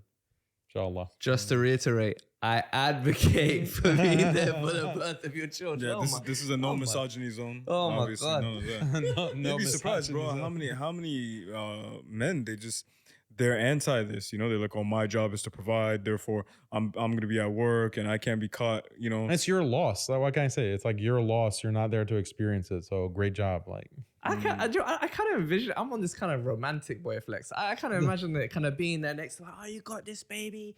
Oh my God, I'm here with you. I don't know. yeah. That's Like, if your wife was going through a lot of pain, wouldn't you want to like help her? Like, wouldn't you want to be there to support her when she's going through pain? Like, 100%. it's a very painful thing. Like, giving birth is if you're sick, like you're, I don't know, having surgery or passing a kidney stone. I've heard that passing a kidney stone is as painful as childbirth. So Allah protect us. But if you're going through that pain, like, don't you want like your wife there to help you or comfort you? Yeah. So why don't you return the favor? Do you think that social media, or at least Netflix and Hollywood, has a role to play in that, and this aversion that you see with men? Because I've seen a lot of portrayals of childbirth, right, in the hospital. First of all, even the water break, it's so like cinematic and so exaggerated. Oh, my water broke and this. It's like, no, you know what I mean? It's like, and there's the clock is ticking. It's nothing like that. But my point is, when you see the delivery room, right, they portray men and women as like, the woman's like, how could you put me through this? That. It's like a stressful thing. She's here hitting him and all this. Wow. Maybe a lot of men watch that and they're like, I don't want to put myself through that. Oh, like, it's nothing to be afraid of. Like, maybe she'll scream.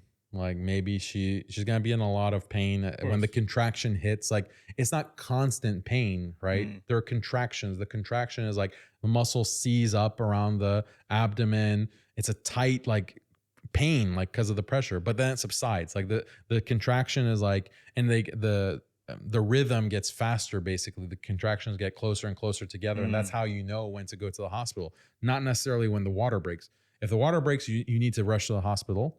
Because then there's a risk of infection. But sometimes the contractions are really severe and the water hasn't broken. So, I mean, this is becoming a birth class. Yeah, I'm taking notes. Yeah. So, I mean, you should take a class on this. Take a natural birth class. Like, it really helps you and prepares you. Yeah. And like, think about the health of your child, because if you go to a hospital, they're gonna they're gonna do some injections, of your kid. You want your kid to have those injections. Like, I'm not gonna use any words that are banned, on YouTube, but there's research that you need to do about what they want to give your children. Like, automatically, you need to opt out of some of those things. Absolutely. And just to touch on the epidural point, bro, we could talk about a lot of this stuff off camera too after, but with the epidural, it makes you wonder, did Allah subhanahu wa ta'ala not make it natural for all this oxytocin release? And if he, as the best of planners and all wise, did this for a reason, why would you want to override that and avoid something very natural? Exactly. At least unless there's no dire need for it. To me, I feel like it's just, I'm not saying we're trying to play God, but there's so much that you see today, and some of the things you're saying too, like, did Allah not give us our immune system? Do we really need all these things? No, we don't. We've been getting by for hundreds of thousands of years of human civilization. Yeah. Islam is balanced because we recognize that for all of human history, thousands of years, women have been given natural birth. Look at the description of the mother of Isa alayhi salam, the Virgin Mary, and her giving birth and what she went through, that pain that she went through. So that's even described in the Quran for all of us to witness, the birth of Isa alayhi salam, Jesus Christ. So that we have that component, we acknowledge the naturalness of birth. But, if a doctor is needed, like if medical intervention is needed, like there's some complication, then we also take, the medical means to preserve the lives of our wives and our children. So this is the perfect balance. We're not like Scientologists or other groups that say, oh, no medicine at all. And we're not like those who say that, no, everything has to be like a science experiment or a medical operation. It's like the balance of Islam. So this is why every day that you're a Muslim is a blessing. Do you know what? First time I've seen Daniel, right? I actually saw you with we just dropped. Okay. I saw you with Sajid Lipan, yeah. Okay. And that was the first time I've seen you, right? And you were giving that kind of content. I know that I don't know what's going on with that anymore, but regardless, right? So that's the first time I've seen you.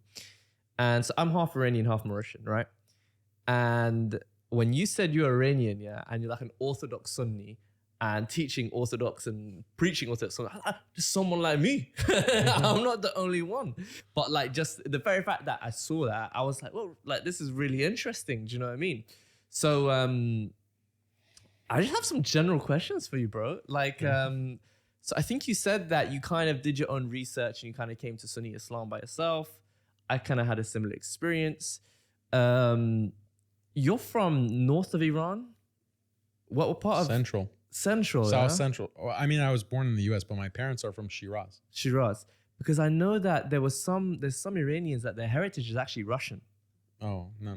No? I mean, I haven't done a DNA test, so I don't know, like, if I have Russian. Do you feel like they're going to take your DNA? Yeah, probably they have my DNA somewhere. Yeah, because no, to be honest with you, if you were, it would probably be, because I think they left communism or something like that. I met some Iranians that their family, because I was gonna say you mean Persians come in all different shapes and sizes and colors, yeah. Yeah. And I just kind of felt like you're a bit more on the kind of fairer You do look side. Balkan. Yeah, If you see my mom and my family, they're also very similar skin tone to you, but there's no, you're just pure blood Persian, yeah. Yeah, 100%. And both my parents are from Shiraz. Nice. So I don't know if Shiraz is known for this kind of complexion. I'm not an expert in the ethnic composition of Iran. Have you visited Iran? Yeah. Yeah? How often? Times. When was the last time you visited? How often It was a did long you go? time ago, 1998. Okay. You were a kid?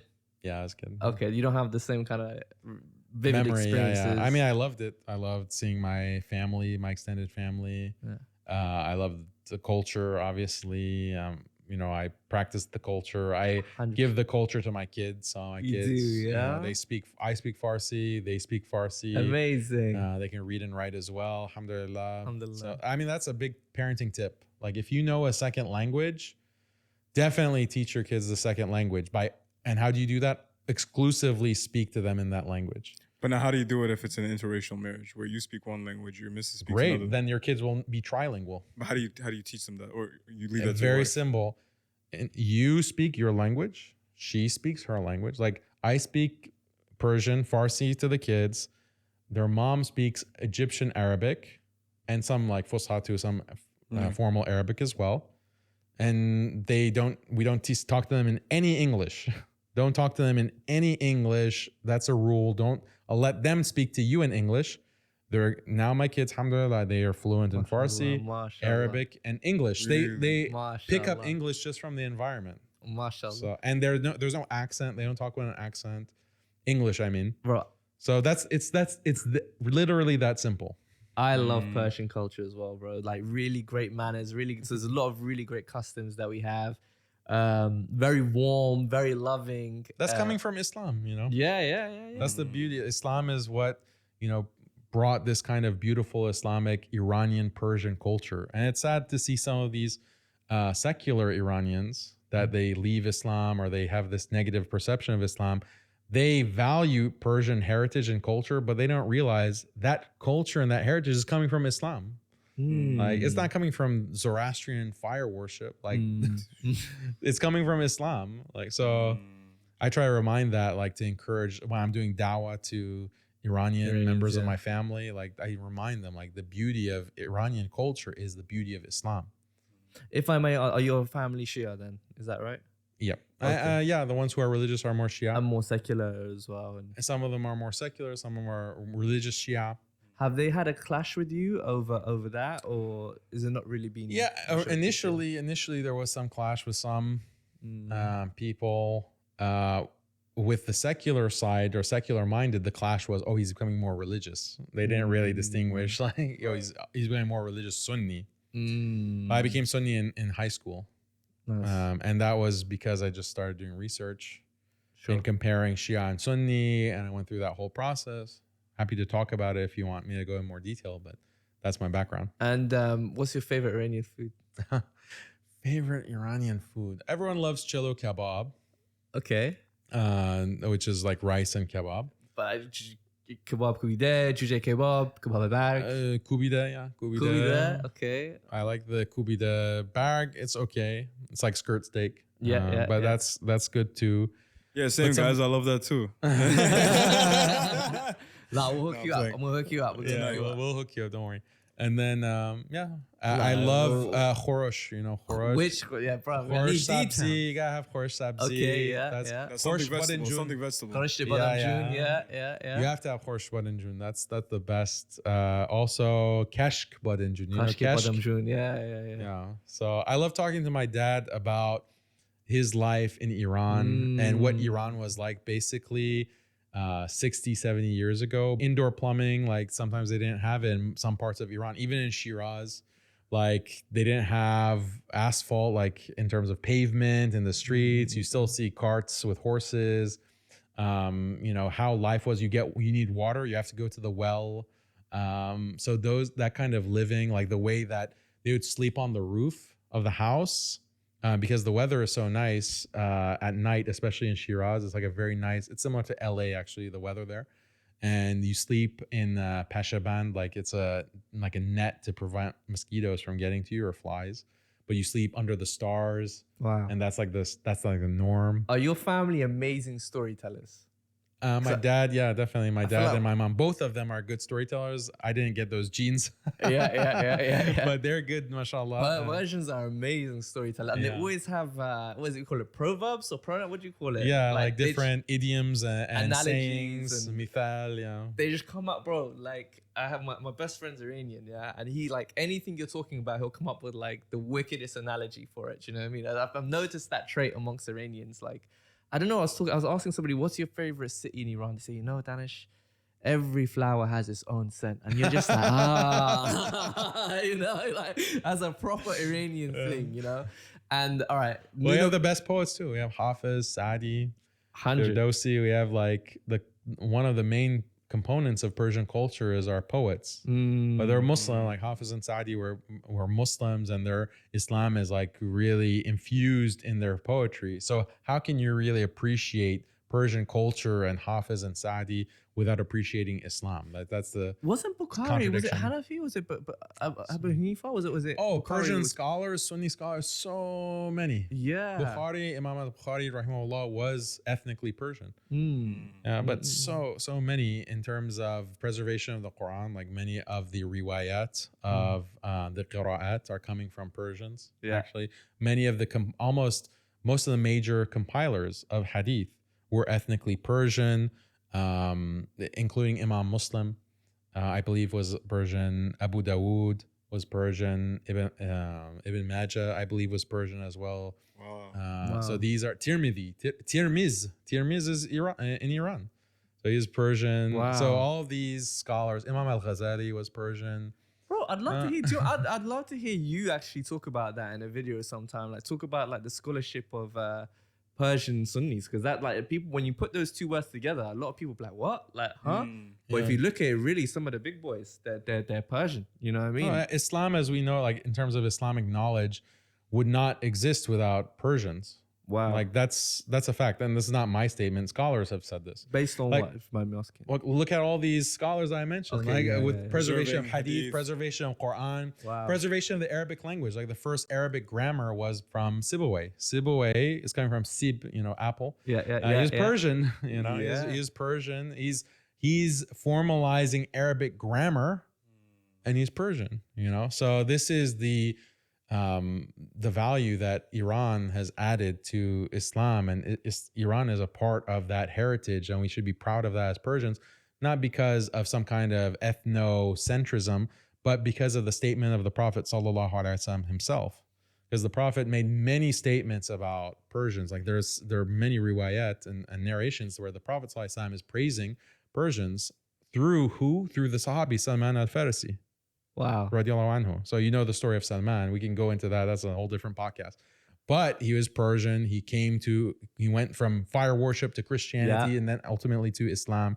Came to the Prophet sallallahu alaihi wasallam based on the Christian books, based on the books that he was studying as a Christian, led him to the Prophet sallallahu alaihi wasallam. He accepts Islam, and then the Prophet, one of the beautiful hadith about Persians, like this is the only reason if you want to be proud of being a Persian, just read this hadith. And that's all the pride that you need. Because the Prophet ﷺ said that even if the truth is on Thuraya is a constellation in the like stars. Wow. Even if the truth is there, one of these people will go get it. And he patted Salman al-Farisi. No way. That's one of deep. his people. So it means Persians. Wow. And this statement of the Prophet ﷺ actually materialized because you have all of these scholars who are critical in preserving and transmitting the deen, who are Persian. And obviously, it's not to take anything away from the other ethnicities who were also scholars, whether from Khorasan or from Sham or from Quds or from Africa or subcontinent. Yeah, we love all of the beautiful tapestry of Islam. Every flower has its scent. Yes, exactly. Bro, there's a million of those. I'm telling you. I don't know if you want to go into this or we could just breeze past it, but can you go back to Iran? Can you visit Iran now? I should be able to, but Inshallah. Okay, Like inshallah. Zakir Naik should be able to go back to India. huh? Like that? Like the way that Zakir Naik should be able to go Oh, back to Zakir India? Naik, yeah. No, I mean, I have a different. No, inshallah, I don't know, because I have made statements criticizing the government there. I mean, this is like what some people say, accusing me that, oh, Daniel's an Iranian agent. Okay, if I'm an agent, then why do I have all this record of criticizing the Iranian government? So actually, I don't know. Those The two last things time- do not go together. Yeah, I mean, the last time I was there was in 1998. Yeah. So if Were I you risk born it, here? Yeah. yeah. Or you were born here? Yep, Where? Yeah. Houston. Oh, wow. Okay. Allah Mubarak.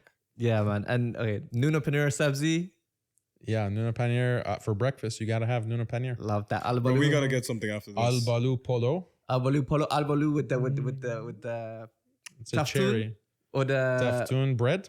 oh which Nuna am I thinking about right now? Barberry Sangak. Sangak. Okay, I gotta have love Nuna Sangak, Sangak. bro. Have you seen? Wait, you've been to Iran? Of course. I used Have to you go, seen it made Nuna Sangak? They use like actual stones. Yeah, like, that's yeah, part of, yeah. I Where's used Nuna Sangat? it's just, bro, we have like 10 breads, bro, and they're just amazing, bro. Like, and Is it like that flat bread you get in Afghan stores?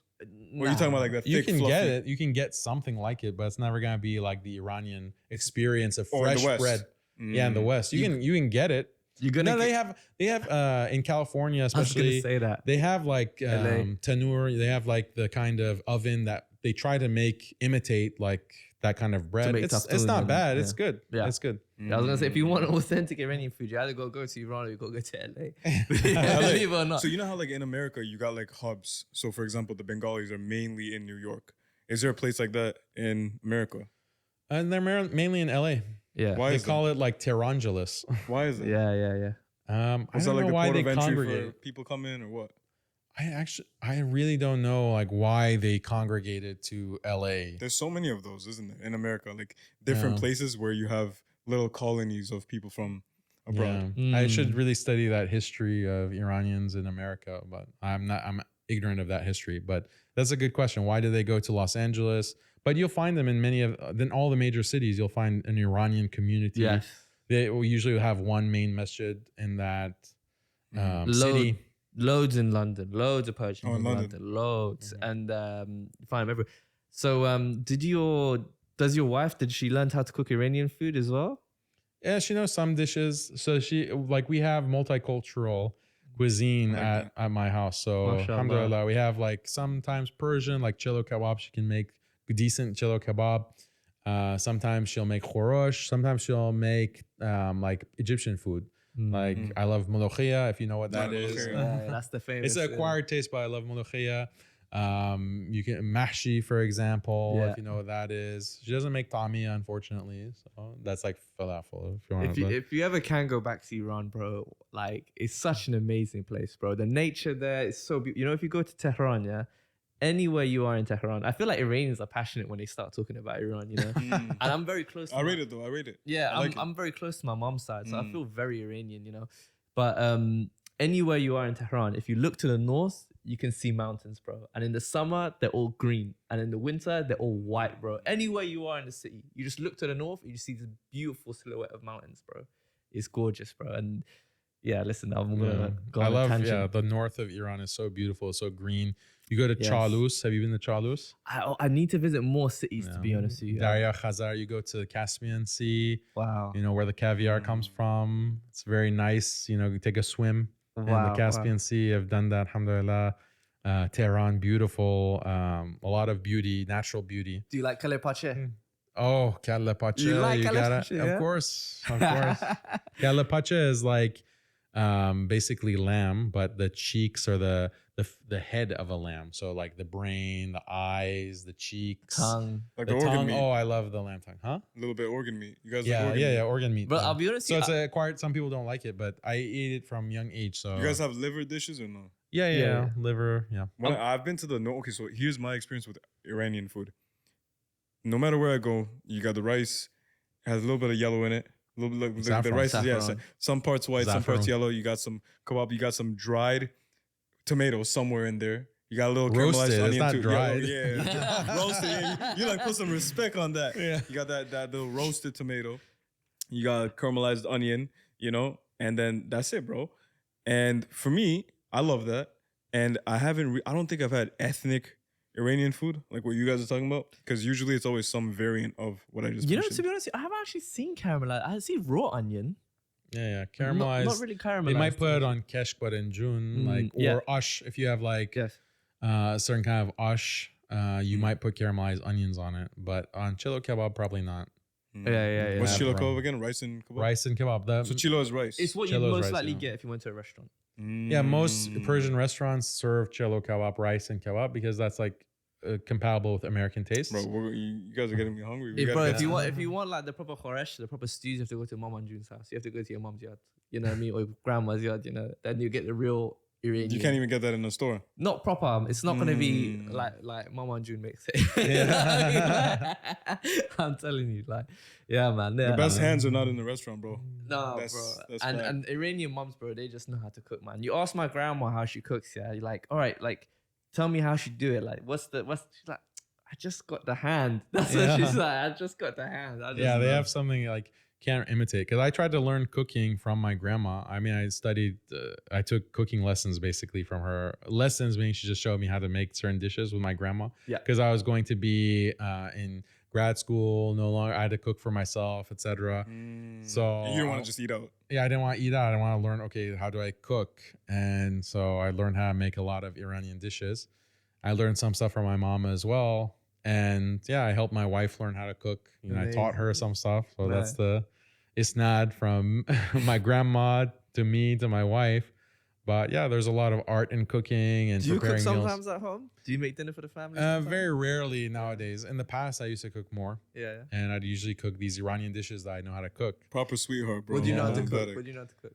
Just name it, I know how to cook it. Wow, Rayman. really? Yeah, that's easy. Nice. That's easy. Nice. Look, khorshes are easy relatively. Okay. I mean, it's just a matter of how healthy you want to make it. So if you want to make it like really tasty, then you fry the ingredients and then you combine it. But yeah, I mean, the more challenging things are the polo. Like if you want to make a nice polo to get it exactly right, because lubia polo is my favorite. Lubia, if you know, it's like it has green beans and ground beef and tomato.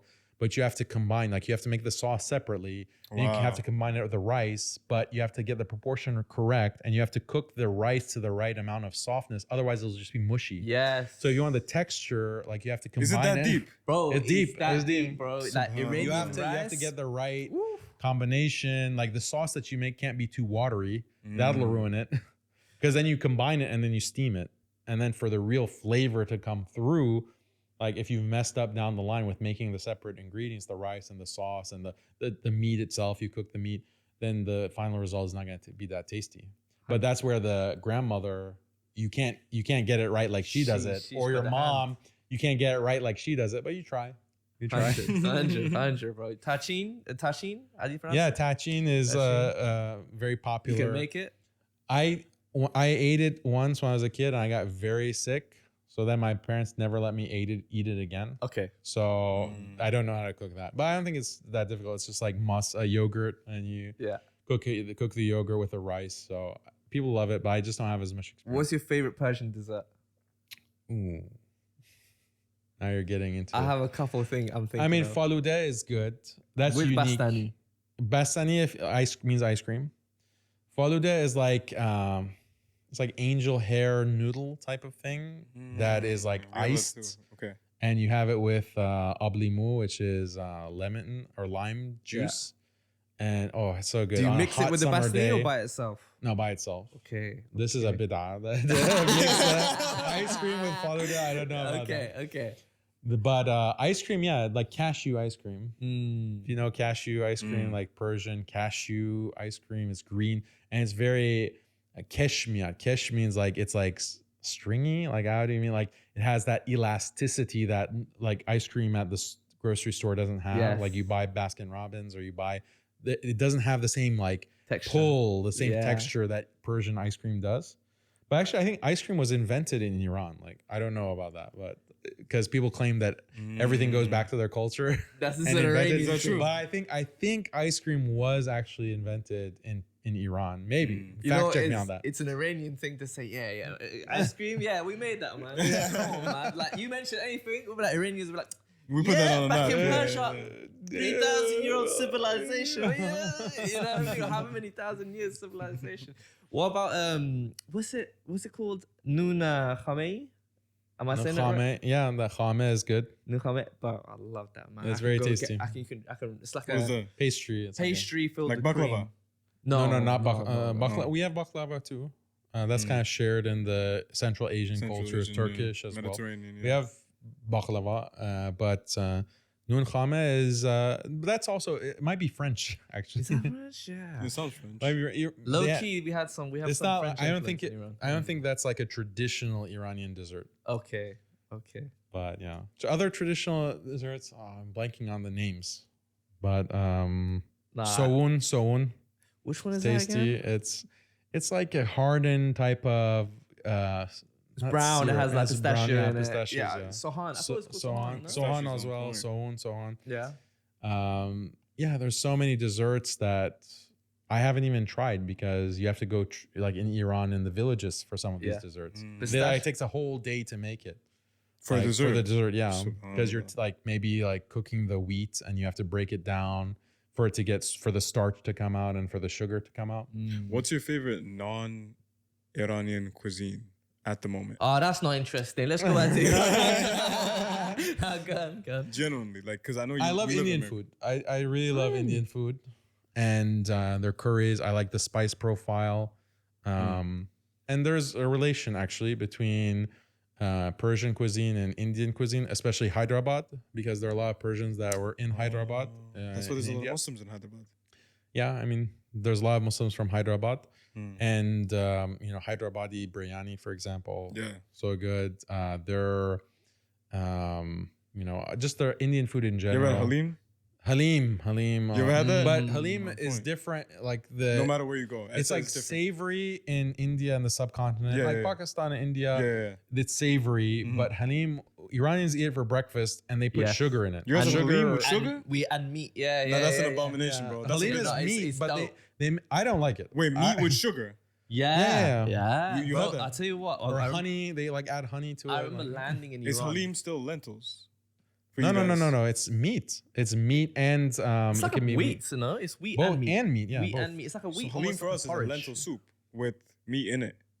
No. No. No, for Then we're us, it's talking like about a different wheat, thing. almost like a wheat kind of porridgey kind of thing. Oh, we're thinking of With two meat things. inside of it, yeah. And I remember like if you go to Iran, if you have to get it first thing in the morning, you know what I mean? I remember landing in the airport in the taxi, and I even now I'm still like my Farsi is still improving. I'm still taking lessons, get it better.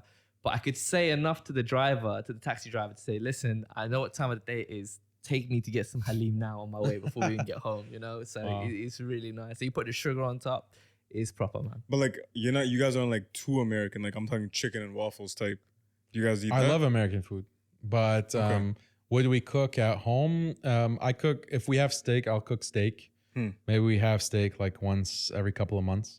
Why is grilling and barbecuing deemed as a masculine thing? So they'll be like the most like men that are like, oh, you'll never catch me in the kitchen. But when it's time to grill, they're doing That's a good point. Yeah, I do the grilling exclusively to like. I love that. See what I mean? I love that. So we just had barbecue chicken a couple of days ago. So I like grilling, but yeah, cooking is an important skill. So every man, it doesn't take from your masculinity to know how to cook. Yeah. You ever had makluba? Oh, That's love the one, it. bro. Love Which it. one's makluba again? Makluba's sure with I've the had- flip, with Yeah. the pot. It's like some rice with some chicken. It's a Philistine dish. Yeah, bro. yeah. You got the Yes. carrots in Is there. it very oily with onions? It can be oily. It can be. But yeah, when it's Look, done, you got the flip at the end. Oh my! You put some yogurt. You gotta put yogurt. It's on the top. chicken one, yeah? It's fodder, bro. It's chicken. Yes. It's supposed to be oily. Yes. Yeah, it's supposed to be It's oily. amazing, bro. It's supposed to be with bread and you have it. And I'm the only guy, bro. When I go to Emirat or I go anywhere in the Middle East, I don't. Okay, I like mandi, but I'm not crazy for it. You know what I mean? Mandi to me, I'm probably gonna get canceled like to the max for saying this.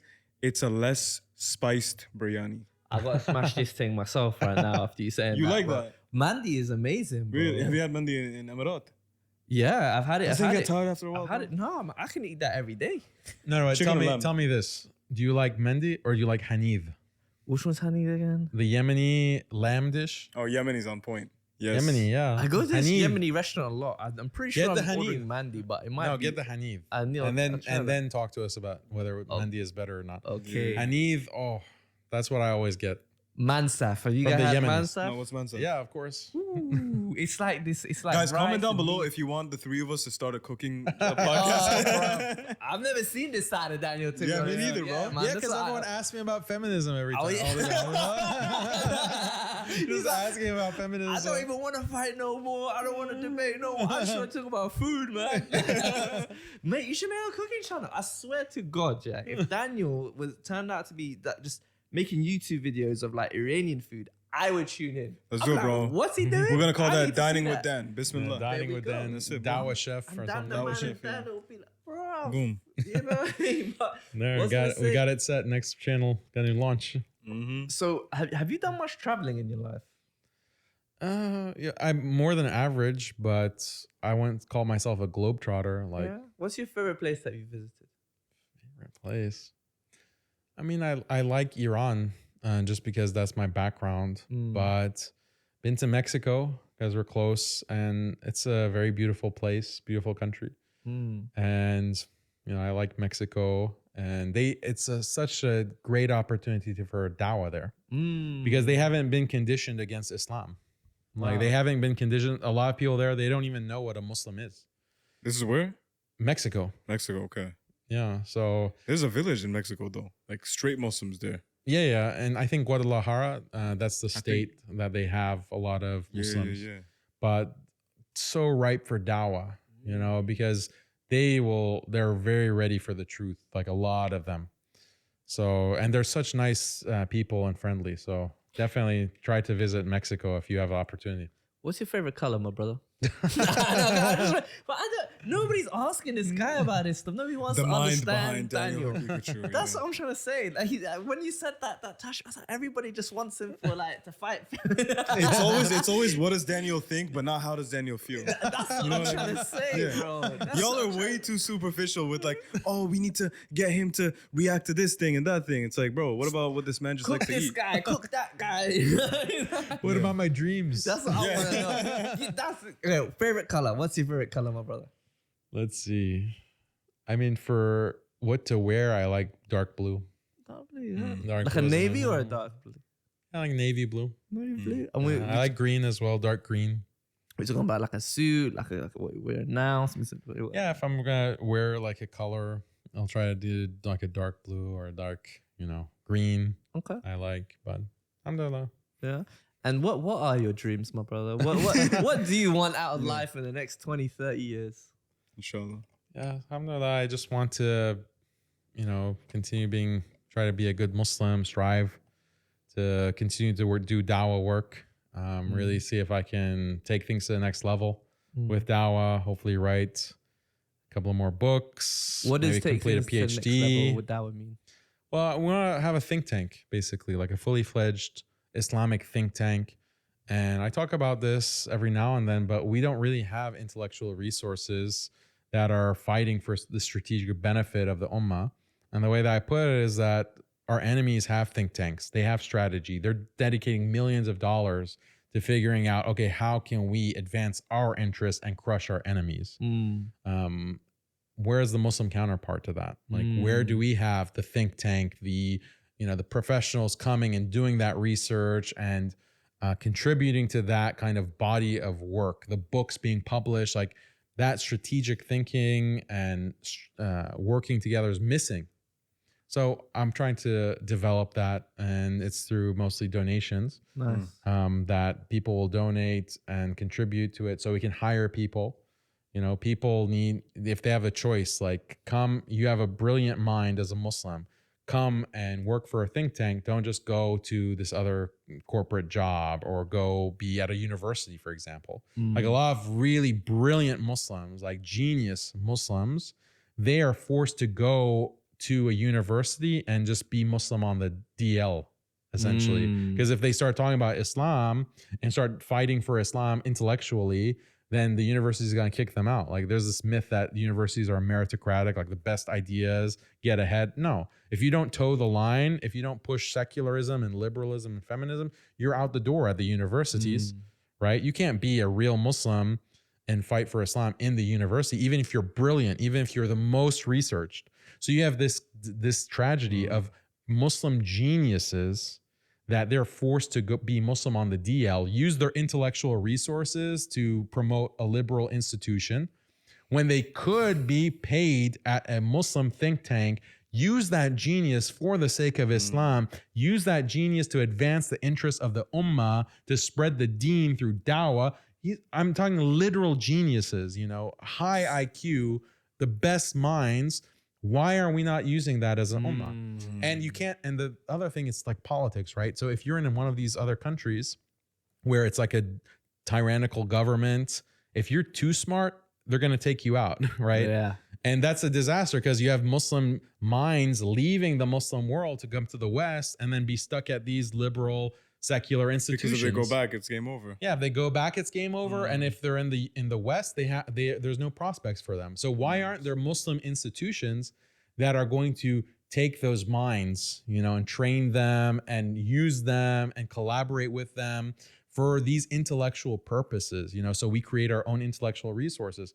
Unfortunately, I think there's a problem of resource management in the Muslim community where you have millions going to build buildings, okay, which is fine. Okay, you're building a bigger and bigger masjid, like fine, but what about a think tank? Like, where's the money for that? Like, why can't we even spend $1 million to have a fully fledged think tank, like 1 million a year, to have like professionals, to have salaries, to have like that research publishing, and truly have it be dedicated to unapologetic Islam, without the feminism and liberalism, etc.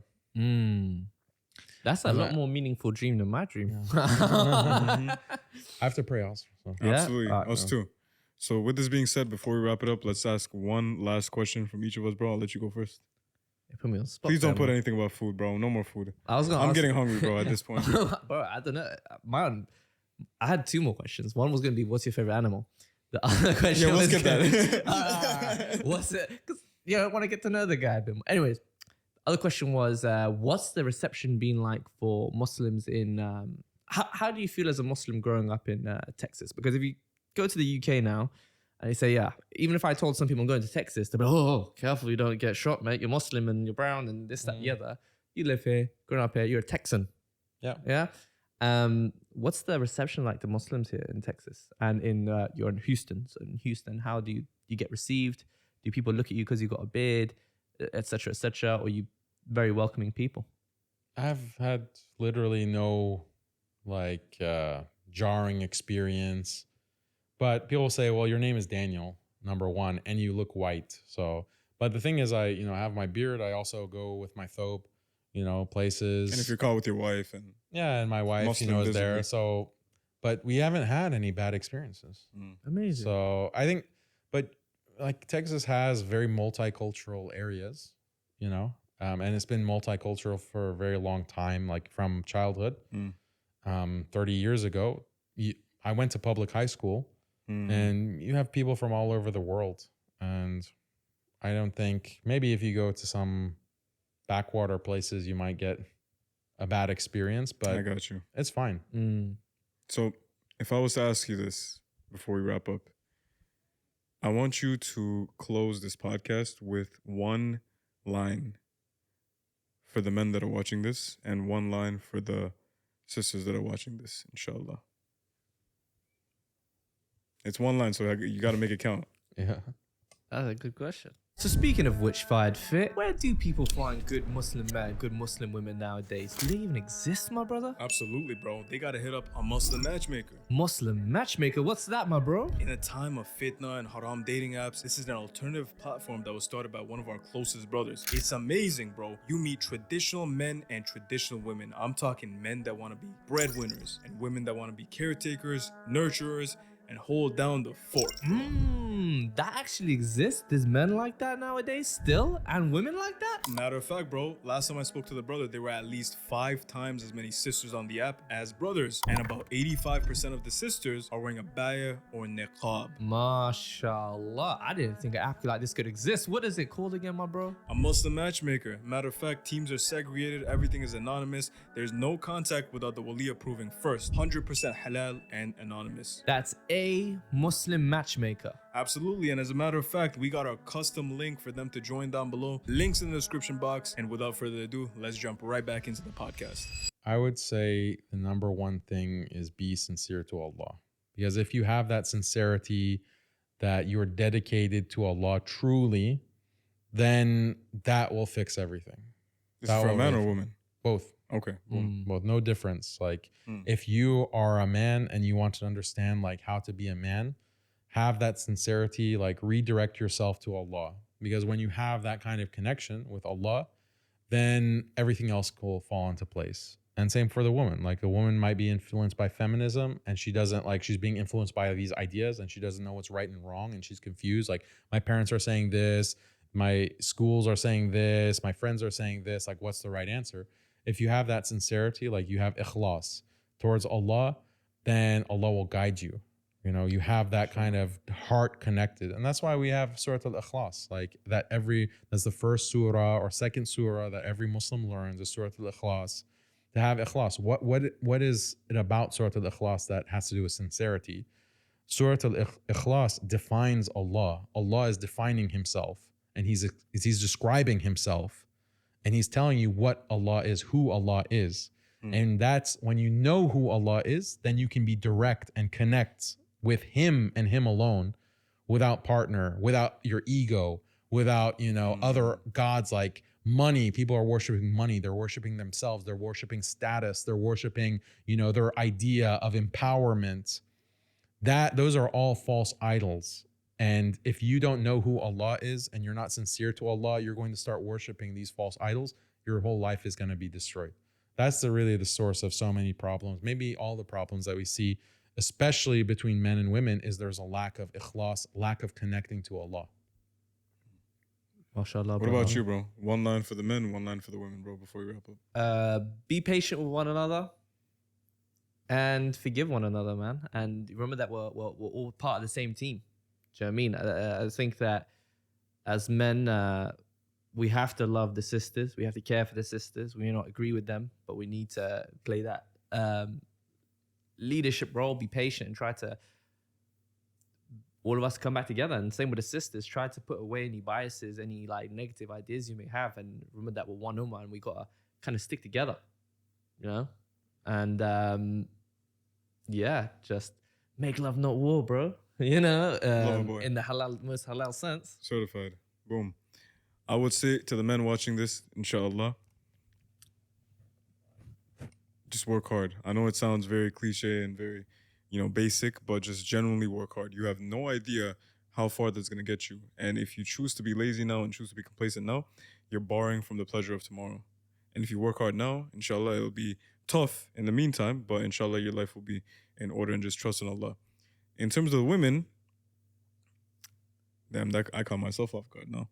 In terms of women, inshallah, everything that you've been taught in your life, I get it, I understand it, and Allah understands you as well. But the things that are not benefiting you in the akhirah, the things that won't bring you closer to Allah, just let go of that. It's tough. I know you have that tribe mentality, parents are going to come against you, friends, this, that, and the other. It's okay. If you have Allah, you're not alone. You don't need anybody. And your audience of Allah, just one, that should be the only thing that matters. As Danny was talking about with Surah Al-Ikhlas, with, Qul Huwallahu, I'd say is one, right? The only thing you need to keep in mind, your mental point of origin should always be Allah. And this will be including if your husband tells you to go against Allah, you put Allah first. And if what he tells you is in line with Quran Sunnah, boom. Or it's just permissible, boom. Just obey that. And may Allah subhanahu wa ta'ala grant us all beautiful spouses, beautiful marriages, put a lot of barakah in it, inshallah. Do you want to give a closing remark, bro? Yeah, may Allah bless you all. Jazakumullah khairan for inviting me, Halal Bros. We kept it halal, and may Allah bless you, and it's great work, mashallah. So thank you for coming down, my brother. Of Much course. appreciated. Thank you very much. It's been a pleasure, bro. All right, brothers. Assalamu alaikum wa rahmatullahi wa barakatuh. Sounds- Boom.